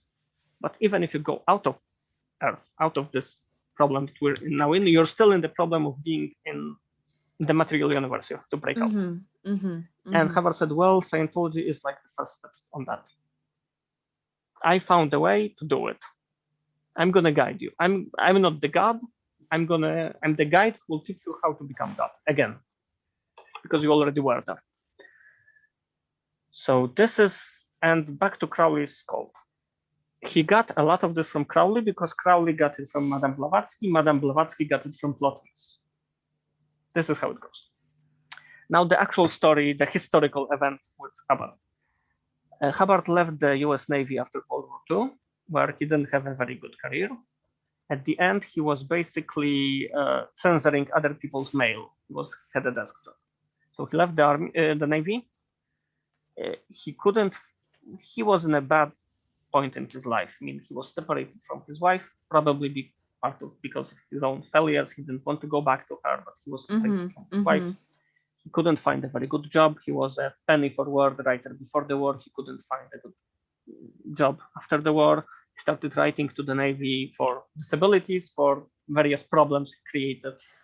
He didn't have very serious medical conditions, but he tried to present himself as suffering more than he did. So his life was in pieces, let's be honest. He was very unsuccessful. And he met this guy called Jack Parsons. You heard about him? No. Okay. Aleister Crowley was the head of the cult. He was the guru. He was the cult founder. He was in Britain. He's one of your guys, actually. He was sitting in England's green and pleasant land. And Jack Parsons was his let's call him lieutenant in California. Okay. Jack Parsons himself was a very intelligent man. He was an actual rocket engineer for the military. Wow, okay. when you say rocket science, Jack Parsons did rocket science, and he did it very well. He was also a part of this cult. He was, like I said, very high in the cult. And he did something which I saw often Scientologists do, like rich Scientologists. He had a house which he would rent to people he liked, meaning usually other cult members or attractive women that he later wanted to bring into the cult. Right. And other such. He advertised in the newspaper that he's going to rent rooms cheaply to atheists and free thinkers. And he was looking for the weird people. He was recruiting, let's be honest. Yeah. And Hubbard fell for it. Very few people in the Scientology world, now nobody will mention this, but in the ex-Scientology world, people will also, they're kind of hesitant to mention it, and they're hesitant to interpret it, at least in the way that I'm doing now. So I'm being controversial. Hubbard fell for it, and he became just a cult follower. He wasn't a cult guru. He was a cult follower. And he was, let's call it, he was under undue influence. So meaning he was, call it, I don't want to call it brainwashing, but his cult thinking pattern for the rest of his life was influenced and changed. Okay, yeah. One of the things that's not in Plotinus, that's not necessarily in Gnosticism, but that was in Crowley's cult, is this magical thinking that I mentioned with Eris. That when you start thinking about something, for example, okay, if I start to think that I'm a great computer scientist and I can do anything, then I will actually start writing, the new version of Windows. Yep. And Hubbard fell into that. He also fell into sex rituals where Jack Parsons was the main guy. He was, as far as I know, he was the guy having sex with all the attractive women. And Hubbard would just take notes, or he would light candles. I don't think Hubbard got much action there. All right, okay. And he was a follower. And at some point, Jack Parsons had one girlfriend. Then he started having sex with the sister of that girlfriend. Right. Who became his, let's call it, unofficial wife. Right. And Hubbard got really friendly and close with her. Okay. So what happened? At some point, he also got promoted higher into the cult. He got into these levels of secret knowledge. Right, yeah. Pretty high. So at one point, Jack Parsons suggested that they're going to run a business together. Hubbard will travel to the East Coast. They will, with this wife, quote unquote wife of Parsons, they will buy yachts. They will sail the yachts to California because Hubbard was a sailor. And he was actually, from what I heard, a good sailor. I mean, when it comes to actual seamanship. And they will sell the yachts. And this is where Hubbard stabbed him in the back. Because Hubbard first stole his girlfriend away from him. And then he tried to run off with the money. There was a big row. In the end, Parsons kicked him out of the cult with this girlfriend. She was called Sarah Northrop, and she became Hubbard's second wife. Hubbard later had to ditch her because they had a giant fight. They totally fell apart. However, we have a diary of Hubbard, which he was writing shortly after he left the cult. Okay. And that diary sounds exactly like someone trying to deprogram himself out of the cult. Okay. There's things where he's doing okay, now I'm going to be my own guy. I'm going to do this. But there's also things where he's explicitly trying to use cult processing on himself, this magical thinking. There's pages where he writes I am the most sexy man in this country. Every woman is in love with me. Oh my goodness. Okay. Yeah. And he's trying to use this positive thinking by writing it down. So some people interpreted this as basically that this diary was already written when he was in the cult and he tried to impress other people with this diary. From what I heard, the dates don't match up. Right. And there's also some things there which they really look like an ex-cult member and not an actual cult member. So my belief is that it was after, and my belief is that Hubbard was, oh God, it's turned off. Sorry, I have a phone call, which I will not answer right now. Who calls me at this hour? Jesus. Anyway, my belief is that Hubbard was actually a cult member. He deprogrammed himself out of being a cult member. Some of those weird cult ideas stuck with him. Yes. But then he decided, okay, now I know how to be a cult guru. And he did that. If you want, I don't know how we're with time, but I can quote. I prepared this. There was a lecture he actually gave. I'm not going to read the whole lecture, don't worry. Okay, yeah. But there is a lecture which he actually explains what it means, how to create a cult, what it means to be a cult member, and how to take the cult apart. Right. He actually teaches people how to get out of the cult. The sneaky thing he does, he doesn't call it a cult, he calls it a game. Okay, right. So he made literally, it was one day, he made a lecture, there are 2 lectures. Okay, it was like he was giving a series of lectures in Philadelphia. It's called the Philadelphia Doctorate Course. Almost every person in the cult has to listen to it many times. Most people miss this. They don't get this point about the games. So on one day, he started talking about the games. He talked for 1 hour, then they went on a lunch break, then they was talking for 1 more hour. And in those 2 hours, he went to all sorts of rabbit holes, but in the middle, between those rabbit holes, he actually explained how to start a cult, what is a cult, how to get out of the cult, how to make other people leave the cult. And I actually listened to this when I was inside. Right. And this was the point when I was already very dissatisfied. And I was like, oh my God, Scientology is a game. I didn't realize it's a cult, but I was like, oh my God, it's a game. Hubbard told us it's a game. So something happened in that moment where you didn't necessarily apply the word cult, but you thought, hang on a minute, alarm bells, something's not right. And I'm going to give quotes in a second, but I'm going to tell you, he speaks about chains, about people being enslaved mentally in this lecture openly. He says things like, well, there are players, there are pieces. And I was like, okay, am I a player or a piece now? Because this is a game. Yeah. So maybe I'm going to start with some quotes. This should take 15 minutes maybe.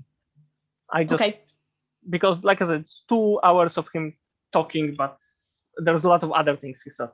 So the important part, he starts with, the rules of games are as follows. Limitations on self and others. Obedience to rules. Unconsciousness of rules to add reality. We pretend the rules are real.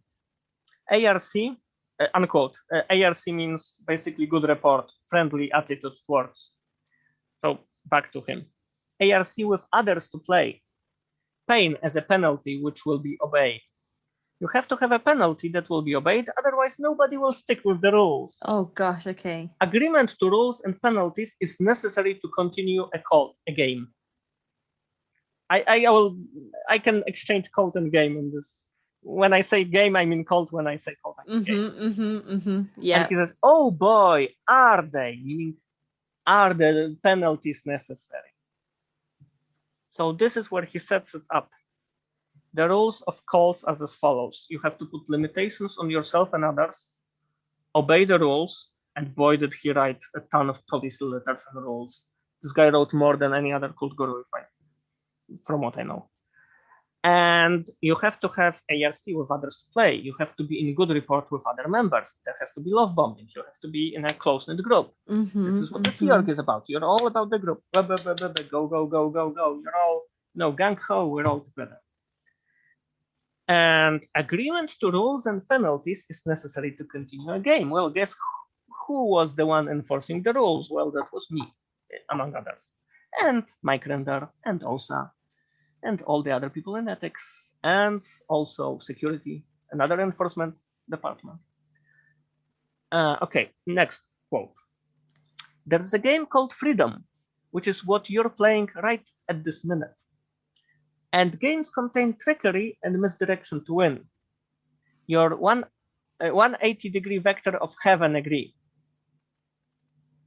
So, what does this mean? Everyone is playing the game called Freedom. And he says game called Freedom. So the cult will tell you that you're free. And this is what Hubbard says. He's saying, I am selling spiritual freedom. I'm going to make you free. I'm going to release you from the chains of matter. And this is trickery and misdirection, because this is not what you're going to get. No. Insane. Next quote. The necessity to have a new game coded before one ends the old game. Otherwise, everyone becomes the maker of games with no game. Meaning, if a cult falls apart without any structure, any new guy continuing the cult, everyone becomes a maker of cults with no cult. Meaning, everyone will have to start thinking for themselves. Yes. Free will. See what he's doing here? Yep.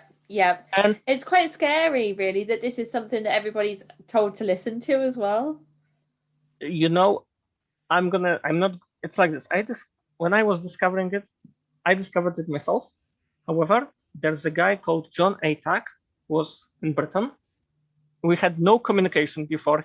I was in the cult. He already left, I think, in the 70s. And he interpreted this thing the same way as I'm doing it now. Right.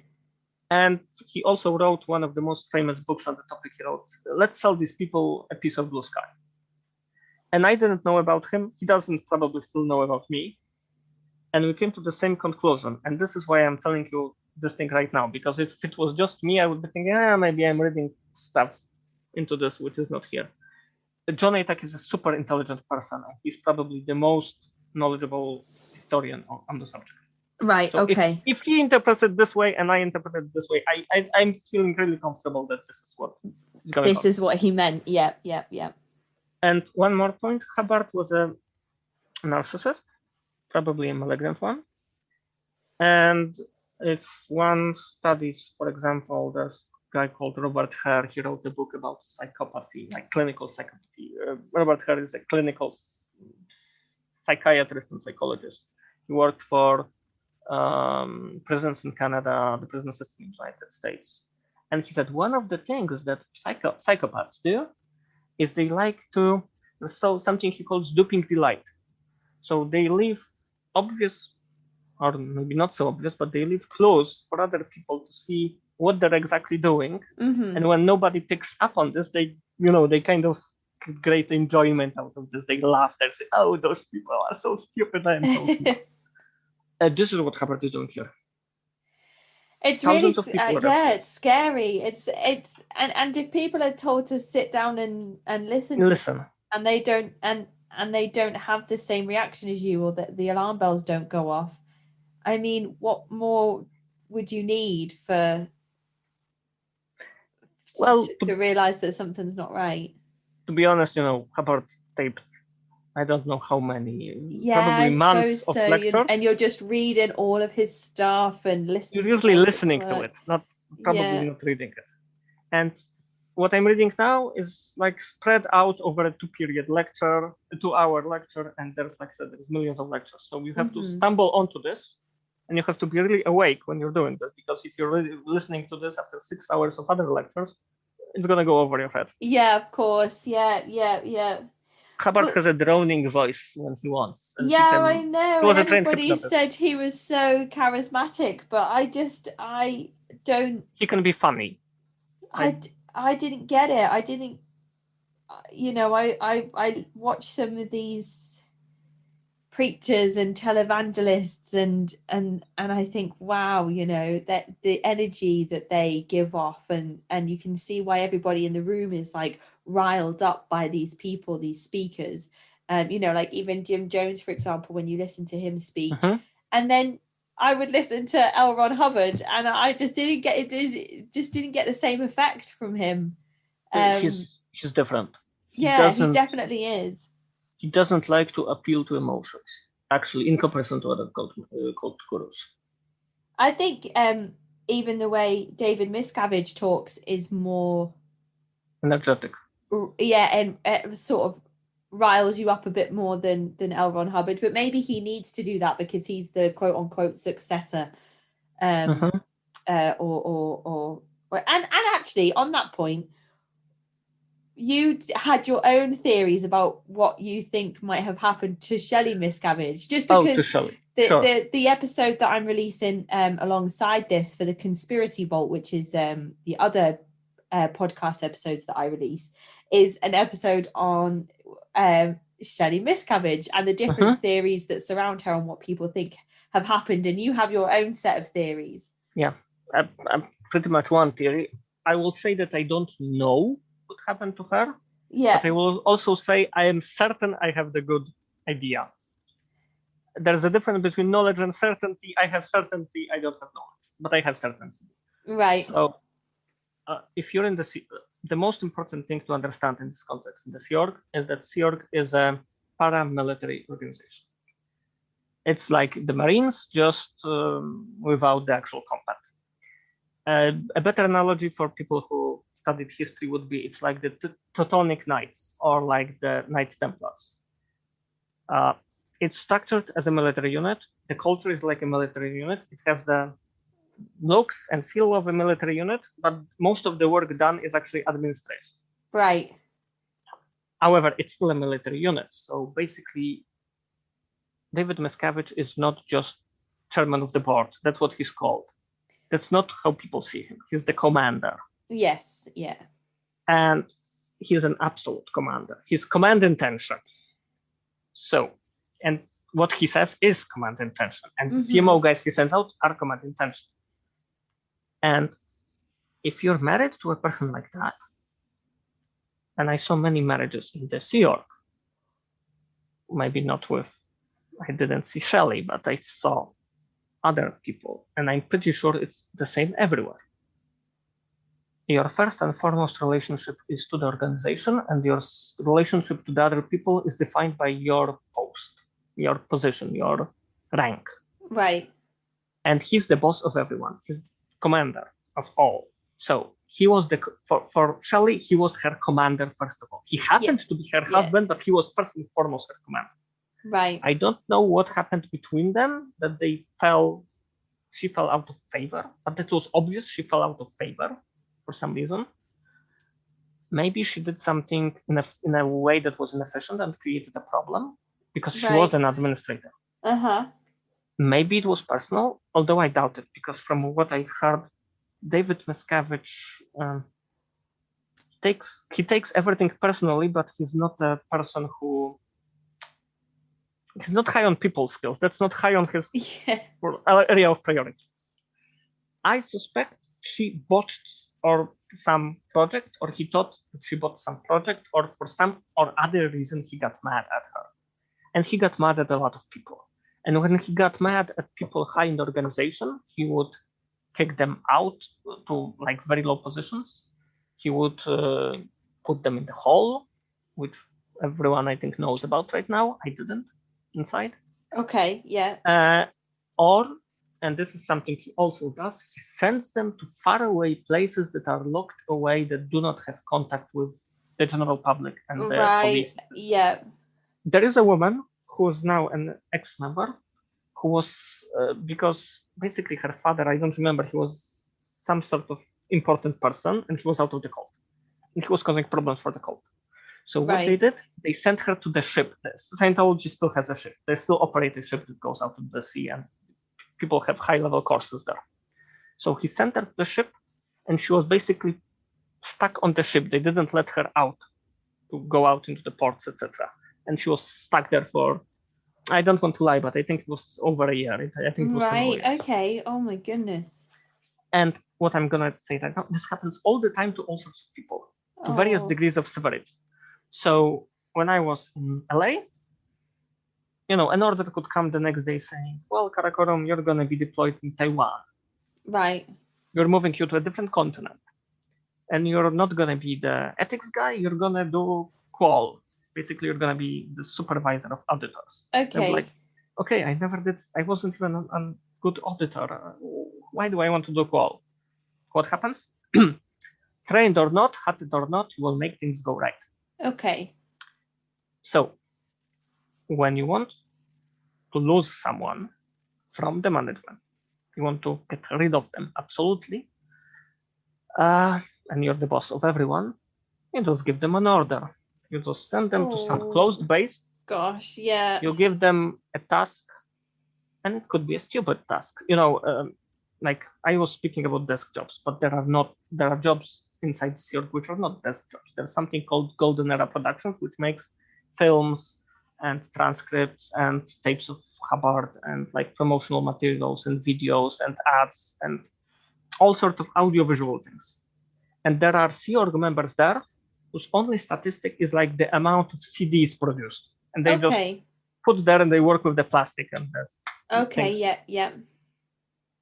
I think she was sent, I'm not saying she was sent to Golden Era Productions because that's too close to the international base. But I am saying she was sent somewhere like that. Right, so to just do like menial work.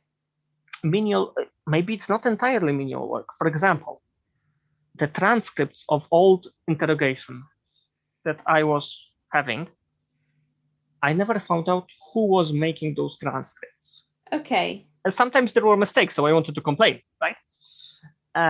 But I never found out who was doing that. And when I asked about it, and I asked about it several times, I always got the sort of don't ask. Okay. Oh, no, why did you ask about that? I'm going to pretend you didn't. Okay, interesting. So, and I still don't know. I asked Mike Rinder, who was, at some point, he was allowing people to send questions. I did, never got the answer to that one. So, I don't know, but there's a lot of jobs like that. And I think she was sent to one of the closed facilities. There's like one in Trementina. There's some other ones which are just gated. You know, people eat at the base, sleep at the base. They're in the middle of nowhere. They can go out. Yeah. She's somewhere there, and I'm sure she's doing something like transcribing those things, or painting walls, or writing, I don't know, procedures, or anything like that that doesn't involve contact with the public. It's just strange. Do you think she'll be ever seen again in the public eye? Perhaps if there is a formal, there's some sort of legal case where she will have to be a witness. It's and I won't be surprised if she's being quote unquote carted out. She's gonna go out. She's gonna say that everything is wonderful and David Miscavige is great and they're just in separation. Goodbye. Yeah, maybe that wouldn't surprise me either. I mean, but at this point, she's been out of the public eye and hasn't been seen for so long that I feel like the urgency to know where she is has kind of vanished now. So everybody's just kind of like, yeah, nobody really knows, and that's it. Like, I don't know if there will ever be a pressing need for her to be in the public eye and to say everything's fine, I'm okay, don't worry about me, because I feel like that period is gone now.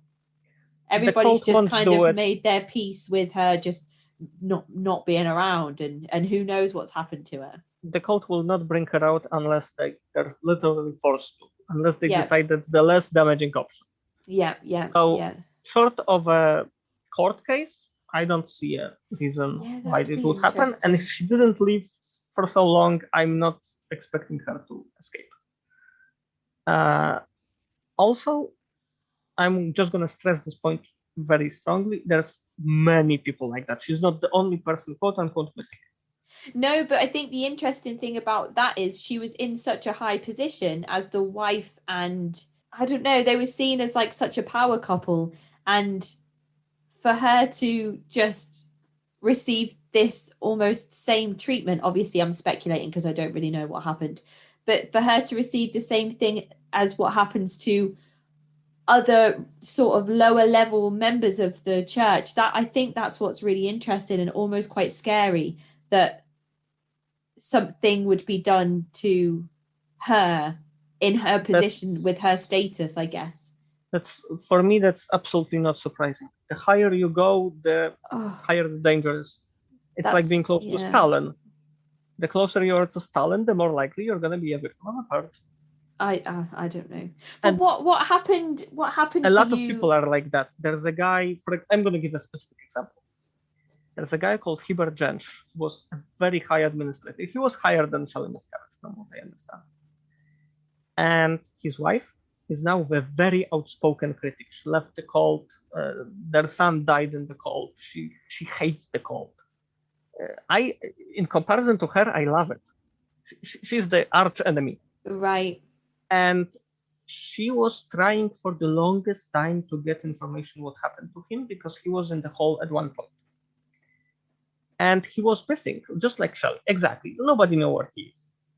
At some point, they made this, how it's called, welfare check. Yeah. So they finally made the police do a welfare check. And the police went there to the base. They saw him. They said that they saw him with a nurse. Nobody inside the cult gets a private nurse. That was not a nurse. That was an OSA handler. Okay. I know. Yeah. I'm certain. And basically, this Hubbard Jens said, "Well, yeah, I'm fine. Go away." Right. And then he disappeared again, and nobody heard from him since. And that's kind of like what happened with Shelley Miscarriage, Exactly. where they ordered the welfare check. 2 police officers said, yeah, we've seen her, but she's fine, but that's all we're going to tell you, and we're not going to release public reports of that welfare check, and then that's it. And I'm pretty sure that she probably told them, I don't want anything released. I do not agree to anything. Yeah. You have to understand that a lot of people inside the cult, for various reasons, they really want to stay there. Yeah, that's the really difficult thing with cults in general, isn't it? The level of thought reform, brainwashing, whichever terminology you want to use. If you don't get, if there's no chance for you to have like just a good night's sleep, for example, or some distance or a break from the group, or for you to have that experience where you're listening to an L. Ron Hubbard lecture and you're like, hang on a minute, what? It's a game? Like, if people that don't have those experiences, why they don't understand or they don't come to the conclusion that something needs to change. There's also people who understand it and they still stay. Yeah, that's difficult, that, isn't it? What has your life been like since leaving, and what advice would you give to anybody looking to do the same? So they're my last 2 questions, really. Average, I don't know. I had a period of adjustment, of course. I wasn't really in a position where, because Kat and Fred, if I remember correctly, they both routed out the correct way. I saw people in similar places as I was, and none of them could route out. Basically, I saw people who wanted to route out. I mean, I even interrogated some of them. And when they wanted to route out, the cult, there's a whole process. It's not a simple thing like saying, I'm out. You have to go through various things there. And the cult can drag this on horribly. They can say, oh, you have to, do this with the auditor. We have no auditors right now. It takes years. I saw people who said, I want to route out. And it took so long that they basically gave up. They threw their hands like, oh, yeah, I'm going to stay. Yeah. And what is more, once you say you're going to route out, they're going to be very careful about what you're doing. And you're going to have someone following you. And it's going to be very hard to do something. If you want to do some weird things before going out of the cult, like getting rid of some evidence maybe, or some documents. So let me put it just in those words that when I was wanted to leave, I was expected that they will not easily allow me to because of where I was. And I don't mean the base, I mean the post. So what I did, I defected. Basically what's called blow. I blew, as they say. I don't like that word. I prefer the word defected. So I defected. I went out without permission. I went to, well, I'm not going to say where because that would allow them to identify me, but they knew where I was. They sent some people from various places, from some Regis, some people from my team to recover me, basically. So they sent some people to recover me. Of course, they failed. And when I left, people were astonished that I left. Nobody thought I would leave. And the guys who realized I left, they were like, okay, he had a mental breakdown. He had some psychotic event. He's going to be back. He's absolutely going to be back. Yeah. We're going to bring him back. And there was just one person in the whole probably base who knew that I was not going back. we were very close, not romantically, but we were very close. She was a girl who was, I will call her star because she was the rising and falling star. Oh, She okay. joined Sea Org probably as young as Kat did, something around that time. Okay, yeah. As a young team, Yeah. she went very, very high above continental management. I'm just going to leave it at that. Mm-hmm. She got in trouble. I'm not going to say what. She got sent to the RPF. She spent several years on the RPF. Wow, okay. And she got out. And she was kind of a model member because she was perfectly controlled, no emotions. Right. She was at cause. She could do things. She didn't get upset really. I scored a victory whenever I made her laugh, and we made stand-up comedy in that team many times, basically. Oh, awesome. That was one way to relieve stress, and she had a very pretty smile. I don't remember her laughing out loud even once, but I remember her smile. Right, so right. We were pretty close. And basically when they sent her to retrieve me, she kind of walked in and she was like, "Hey, Kara, okay, yeah, you left and you're going to be declared." Right, yeah. She knew she was sent on a mission impossible. She didn't even try to talk me out. And that was a very short conversation. She went out. That was the last I saw her. Anyway, most people didn't think I would leave. And when I left, they never got her gamed very badly, but they caused some shit. Yeah. Minor stuff. So what can I say? I then got an education. I would just find that so satisfying to be like, just watch me then. Just watch me not come back. I would find that so satisfying. You think, I'm not going to leave. That was very not satisfying. Yeah, because you have to understand that our team was really flooded with work. Each time I was sent to punishment, I suppose, yeah. And I know you grow so close to your team, and they were crushed by work each time I was out. And there was a giant bottleneck created, and basically I never completed one of those longer amends projects because they always had to bring me back. Yeah. It was like, Kara, come back. The sky is falling on our head. Sorry, your punishment is over. Go to work. Right. Yeah. So you've almost when I left, felt the pressure to stay almost, probably. Yeah. For the sake of your team. The sky fell on their head.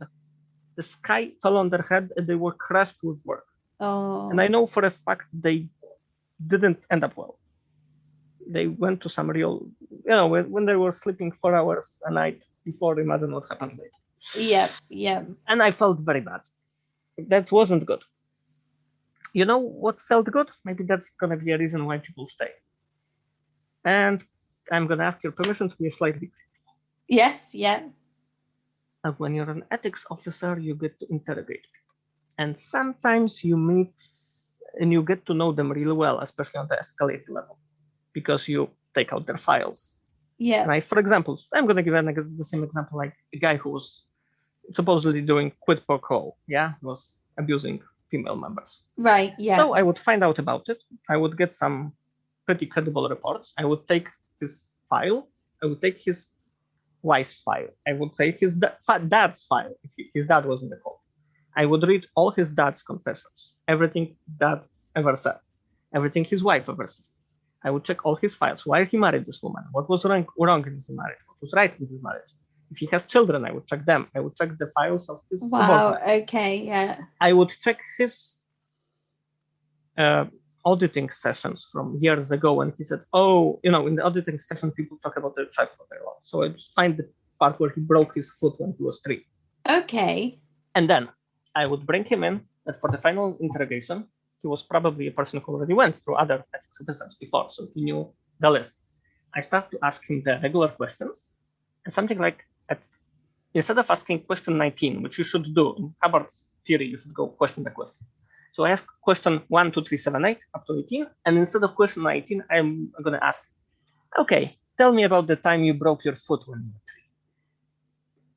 3. And then his eyes go big, and you can see because then like if you know that small thing, like you know everything. Yeah, and then I go like, and I'm basically doing it as something as if it would be an auditing session, but before every interrogation you say, I am not auditing. So this is the formal thing you say. So he knows I'm not auditing.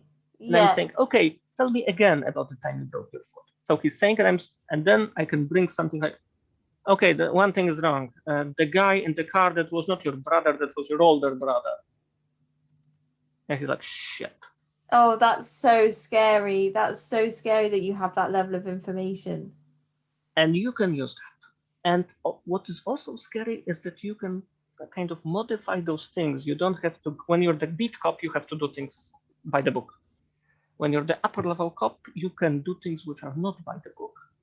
And in cult terms, if you're allowed to break the rules, that means you're in a position of power. It's a very obvious signal. Basically, I am upstart. I can do anything, you can do nothing too. And then basically you can just drill him forward, you can crumple him down like a piece of paper, throw him into the trash where he belongs, and you get the satisfaction that justice will be done. The bad things this guy did, you're the guy who's gonna fix it. You're the guy who's gonna make that. And to be honest, there's a certain level of pleasure you get this from the fear. From looking at those bright blue eyes, and they say, I am really afraid of being around you. That's part of being a cult cop. You don't get those sorts of kicks anywhere else. That's like really telling, isn't it, about being part of the movement as well, and being in those positions of power and the effect that it must have on people. Yeah. That's terrifying. That's so scary. For some people, they stay because they're saving the world. Yes. For some people, they stay because they get to be the action hero in their own movie. A lot of people are like that. Okay. Yeah. Some people stay because they feel their eternity is at stake. They're afraid. Their own fear is the reason. Some people stay because they have this position of power. Some people stay like me because they can do justice, or they feel they can do justice. But that's almost like going back to what Hubbard was saying in his 2-hour lecture around the game. He's saying that there are players and there are pieces. Mm-hmm. And then you're thinking to yourself, am I a player or am I a piece? Yeah. And then he's basically said in that lecture that it's the strong-willed people that can think for themselves that will work up the ranks, and this will work for them, but the weak-minded people, it won't, but they'll be the pieces that the players play with. I'm going to give like a few very short quotes for him now, because that's exactly, I'm going to address what he meant. Mm-hmm. One quote. Now, the caste system of games consists of this. The maker of games, he has no rules, he runs by no rules. The player of the games, rules are known, but they obey them. The assistant players merely obey the players, and the pieces obey the rules as dictated by the players, but they don't know the rules. And then, what do you know? There's broken pieces, and they aren't even in the game, but they're still in the game. Who are the broken pieces? The broken pieces are what Jehovah's Witnesses would say they're physically out, mentally in. Yeah, physically. They're the members. Physically out, mentally in. POMI, yeah. Those are the broken pieces. There's the guys who are not in the cult, but they're still in the cult, and they're still participating in the success and structure of the cult. Now, quote, how to make a piece. This is how to make a piece. First, deny there is a game. Second, hide the rules from them. 3, give them all the penalties and no wins. 4, remove all goals. Enforce their playing. Inhibit their enjoying. Make them look like players, but forbid them being like players. This is really what he wants. Right, okay. So it basically does reflect exactly what you've just explained there, with sort of people who enjoy the power that comes with being able to put fear into people. And about closing, distracting, because he also says about dismantling cults. Yes. I'm gonna. He says first, unmaking games. You say that sounds like a very dangerous goal. Oh no, it's not. Because what you do when you unmake the games is you get the players together and say, hey, what kind of a game would you like to play now? You haven't busted up the game willy-nilly. They were perfectly willing at the time you unmade the game for it to be unmade. Actually, you could play the game of unmaking games. So you could position yourself as an authority on deprogramming. Yes. You can run a live code cult for ex-cult members. Another thing he says, do you realize the cruelest thing that can happen is for a game to deteriorate to a no game state where there isn't any game possible and everybody's stuck in it. And they've forgotten the rules and they don't know anything about it. That's what David Miscavige is doing now. Right, okay. Or like a cult that's taken over and managed by true believers. Jehovah's Witnesses now. Rutherford is dead, but the committee took over and they seem like true believers. What is your stance now on like faith in general? Like, do you align yourself with any spiritual beliefs, or are you kind of like closed off from all of that now that you've experienced Scientology? I'm not a part of any organized religion whatsoever.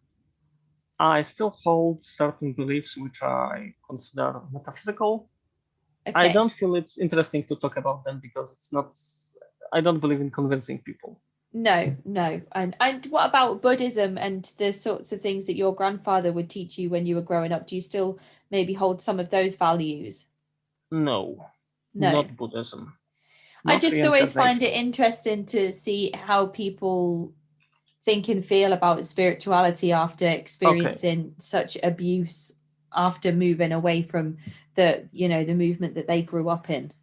Okay, so maybe I will say something. I basically believe I went back to Plotinus and Plato in some ways. I believe that there is matter, there is spirit, and I actually went to Plato and Aristotle directly. I skipped the whole Gnosticism. Gnosticism is stupid. Okay. That's my opinion. I believe that there is spirit and matter. I believe in so-called three, you can call them three sections of the soul or three souls. I prefer to call them three souls. There is the vegetative soul. That's the one that's responsible for basically breathing, existing. That's the thing that plants have. Yeah. There's the called sensual soul or emotive soul. That's what animals have. Okay. And there is the so-called rational soul, which is a very small part that just deals with the constructing abstract models, high math, this sort of thing. It's a very narrow thing. Right. That only humans have. Now, Plato wasn't sure what's happening with what really happens to the person when he dies. There's several beliefs. I'm following actually probably the most traditional Neoplatonist belief. The matter disintegrates, like in real physics, the atoms just go in various places. The vegetative soul dies with the body. The emotive soul goes to, let's call it a pool. So it's like you take a bucket of water, you put it in the ocean, and then you can pour another bucket out of it and make another bucket of water, but it's not going to be the same water. You know what I mean? Well, yeah, okay. So it's not reincarnation like that. I believe there's this, let's call it emotive force that's flowing around. That maybe I have some that was part of some cat somewhere, but that's not. I'm not that cat. That's a total. A human or a cat is a complex being. We have matter. We have several souls. Right. And once those three things part, that individual ceases to exist. The big question for Plato was what happens to the rational soul. He thought that it maybe goes to interact with the ideas. I believe it dies with the body. Okay. And that's it. Yep. So your experience with Scientology hasn't closed you off entirely from thoughts or feelings around spirituality and thoughts about what might happen after death and things like that? No, but okay, that's interesting. I don't think those are very productive things because, thinking about things after death, because, like I said, the person who's talking with you now is a composite being. Once you separate the matter from those souls, the being, as you know him, stops to exist. Yeah. And what goes on is totally different. And I suppose there's no way of knowing for sure exactly what Nope. will happen. So I suppose we could talk about it all day and not really Yeah, ever come to any that's why solid conclusions. Yeah, that's why I didn't really want to talk about it in the first place. No, that's okay. So I guess my last question is, before we finish up, what advice would you give to people looking to leave either Scientology or a group that has kind of similar high methods of control? Okay. Can I make this a bit wider answer? You can answer it however you wish. So first of all, don't be afraid to make the jump. Fear is really what keeps most people in. For first generation, so for people who are recruited, it's a prison of belief. For second generation, it's also a prison of necessity, because you might not have a job, you might not have family members outside, you might lose your family and your friends like I did. So it's scary. I know it's scary, but let me put it like this. Would you rather go through this scary thing and risk everything and then go on to lead a productive life? Or even fail trying to do something good? Or you can be forever stuck in a totalitarian system that hurts you, it hurts other people, it serves no good purpose. It's a wasted life. And here I would perhaps make a wider appeal to people in general, not just to cult members, because I think most people who are listening to this now are not in a cult. Okay. And I think as an ex-cult member, I have something valuable to say. Guys, I just told you how a prison works, how the prison of the mind works on this specific, with the game theory, etc. The worst prison, the most effective, and thus the worst prison, is the one where you don't see the walls, or it makes you feel pleasant. It's a feel-good prison. And this is not exclusive to high control groups. I see people do it a lot outside in the big world. They often build prisons from themselves or have other people build prisons for them. Okay. And I mean prisons of the mind. So I would just ask everyone, don't assume that there are no walls just because you don't see them from where you're standing right now. Don't assume that there are no walls and no bars just because you feel good. Actually, look at the things that make you feel good. Look at the hobbies you do. Look at the groups you are in. Look at the church you are in. Look at your loved ones. Look at your children. Look at your husband, your partner. Look at your parents. Those things can be walls and bars. And they can be the worst walls and bars because they make you feel good. They make you feel loved. They bring meaning to your life. Don't be afraid to reach out and see if you can feel the wall. Try it. Because if you don't do it now, and there is a wall, you're going to find yourself 20, 40, 60 years later. Then you're going to bump into the wall, and it's going to be a wasted life. Don't do it. Reach out, check. Because, when your head hits the pillow today, just think about all those people all those dead souls that are trapped in their prisons of belief, and maybe remember that perhaps you may just be one of them. Don't be afraid to check, and don't assume you're not in the prison. Because that's the worst part, assuming everything is fine.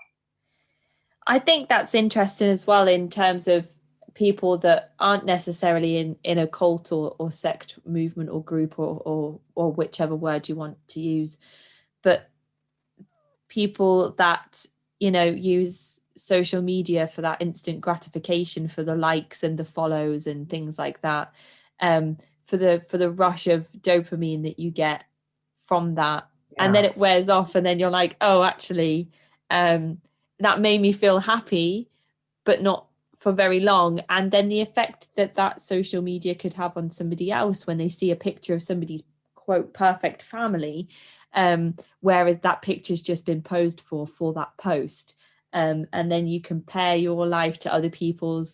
And then there's also things like conditional friendships or conditional relationships, where you are basically in an unhappy relationship 6 days a week, but then one day you might have a day where your partner makes you feel good about yourself, or your friend makes you feel good about yourself, or does something for you, but then for the rest of the week, again, for the next 6 days, you're back to that conditional relationship on, well, we can have a nice day, but you have to do all of these first, or I love you, but only when you do this and this and this. So I think you're right there to tell people to reach out and test those relationships and think about what would my life be like without that particular wall. Would I be happier? Would I be miserable? Especially if things only feel good some of the time, and when they're supposed to feel good all of the time. And I know that you said that that's not necessarily to people that are in cults, but also to people that are as well. It should feel good all the time when you do things for yourself. Like this podcast, every time I hit upload, that feels great. But the rest of the time, when I'm doing these interviews and I get to speak to people such as yourself over email, that still feels good. But the upload button, that feels great. So that's my little rush of dopamine. But for the rest of the time, I still feel, I still feel good. There's no part of it that where I'm like, this doesn't make me happy, this makes me miserable. And if there was, maybe it would be this type of thing that's a good example of where you would take a step back and say, well, hang on, if it doesn't make me happy, should I continue to do it to myself? And I'm sure people have. I would say it even like a bit strongly. There are things which actually will make you happy almost all the time, and they're still wrong. Don't fall into hedonism. Hedonism is pretty dangerous because that's the prison that makes you miserable half the time and happy half the time. That's the better prison. That's the more obvious one. It's easier to get out.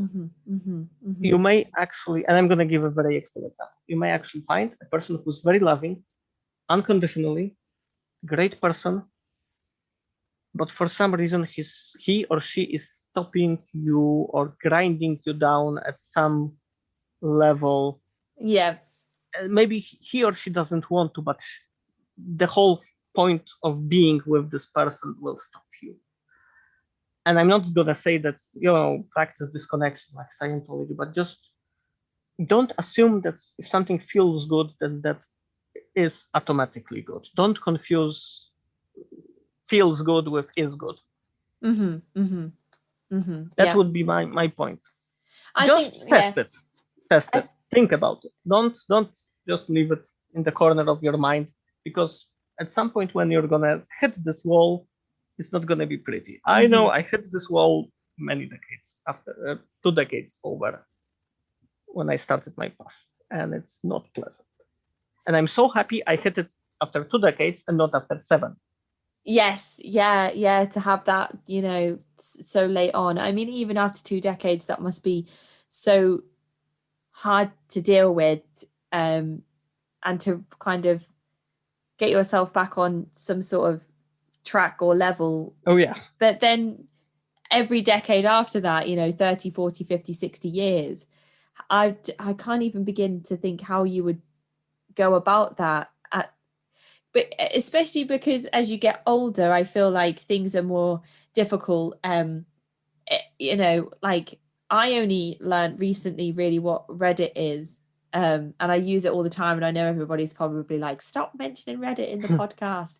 But it's such an amazing tool. My partner used it all the time. And eventually I was like, what is Reddit? Can you tell me what Reddit is? Because you spent all your time on Reddit. And then he explained it to me and he showed me some of the subreddits. And they've been so handy for research and reaching out to people and finding people to interview for this show. But, I'm in my 20s and I was like, I don't know what Reddit is. So I can't imagine being 60, 70 years old and maybe not having access or the knowledge of these types of platforms that are so handy for research and reading other people's experiences. And it's not just Reddit, it's blogs and testimonials and just research in general on the internet. Yeah. So imagine having this experience in 60 or 70 years after. Exactly. And being like, what do I do? What do I do now? What do I do with this? Where do I even start? So I guess 2 decades is better than 7, but it's still, that's a hard road to go down. Also, when you leave, even if you deprogram yourself, especially if you are in OSA, if you leave after being something like in OSA, or even in ethics like I was, there's going to be a certain stone that you're going to carry for the rest of your life. And that is, well, I was a soldier in the wrong army. And, it's not just that, I spent a lot of money on stupid stuff. You contributed, and your contribution stays as it was. You're not going to take it back. Mm-hmm. You may do something good now. Mike Rinder started. Oh, you mentioned what should I suggest to people inside? Mike Rinder started, and PRME started what is called the Aftermath Foundation. Mm-hmm. It's a great tool because it's a place where ex-Sea Org members can go and say, "Okay, I'm going to start my life again. Could you help me?" Yes. I don't have a home. I don't have a job. I don't have a CV. Or they simply can say, "I want to leave, but I have real problems. I have family inside. What can I do?" Yes. Yeah. Though this is the best initiative started in the outsider community. Mm-hmm, mm-hmm. Don't blame yourself, but I know you're gonna blame yourself anyway, and that's what I'm gonna say right now. Yeah, right? And I think that's perfect. I think that's a perfect way to sum it all up. Really, I can't believe we've sat here for almost 3 hours, and you've told me stuff that you didn't even tell me in the emails, and the emails were so full of information that I had not heard of before. So I don't know how anybody could doubt your wealth of experience or knowledge on this subject. Oh, I think there are gonna be some people who will. I expect some people to say, okay, he's a total OSA age. Well, I actually got told the other day that Xenu will punish me, so there is also that to take into consideration. I think that's a joke. Well. No real Scientologist will say that Xenu is locked away. Yeah, it was somebody on the Scientology subreddit said that they're not interested in listening to my podcast because Xenu will come and find me. So I don't know. I'm hitting the sack. It's late here. Yes, yeah. Anyway, so thank you very much for allowing me to be here. Like I said, the soapbox, I really like having the soapbox, and I cannot be more pleased when it comes to you encouraging me to make this one more jump in my life, because I'm super grateful. Like I said, I listened to many other podcasts and people, and I never felt like, okay, I can do this. I can contact Chris Shelton. That didn't even cross my mind. I thought I was below that. And the way you led the interview, especially with Fred, that was the first one I heard. Like, okay, I can do it. And so thank you very much. I will send you an email with maybe I can suggest some other people you could interview. Not sure if you're interested. Yeah, absolutely. I know people who know people. David Miscavige's father is outside of Scientology, and he's speaking out. So yes, absolutely. And he's such a cool person, from what I saw. I would suggest him. Yeah, absolutely. If I could speak to Ron, that would be amazing. I've watched some of his documentaries, some of him speaking out, and I've got one of his books on the way, as well as one of Leah Remini's books as well. So plenty of reading for me. It's absolutely my privilege to have you here and speaking with me today, Cara. I'm so thankful, and I hope we get the chance to talk again soon. But for now, I'll see you soon. Sure. I don't want to keep you for 3 more hours. Bye. Bye. Take care. That is the end of this week's episode. If you'd like to get in touch, you can do so by emailing me at cultvaultpodcast@gmail.com or following me on Twitter and Instagram at cultvaultpod. I'm your speaker, Casey, and this has been the Cult Vault.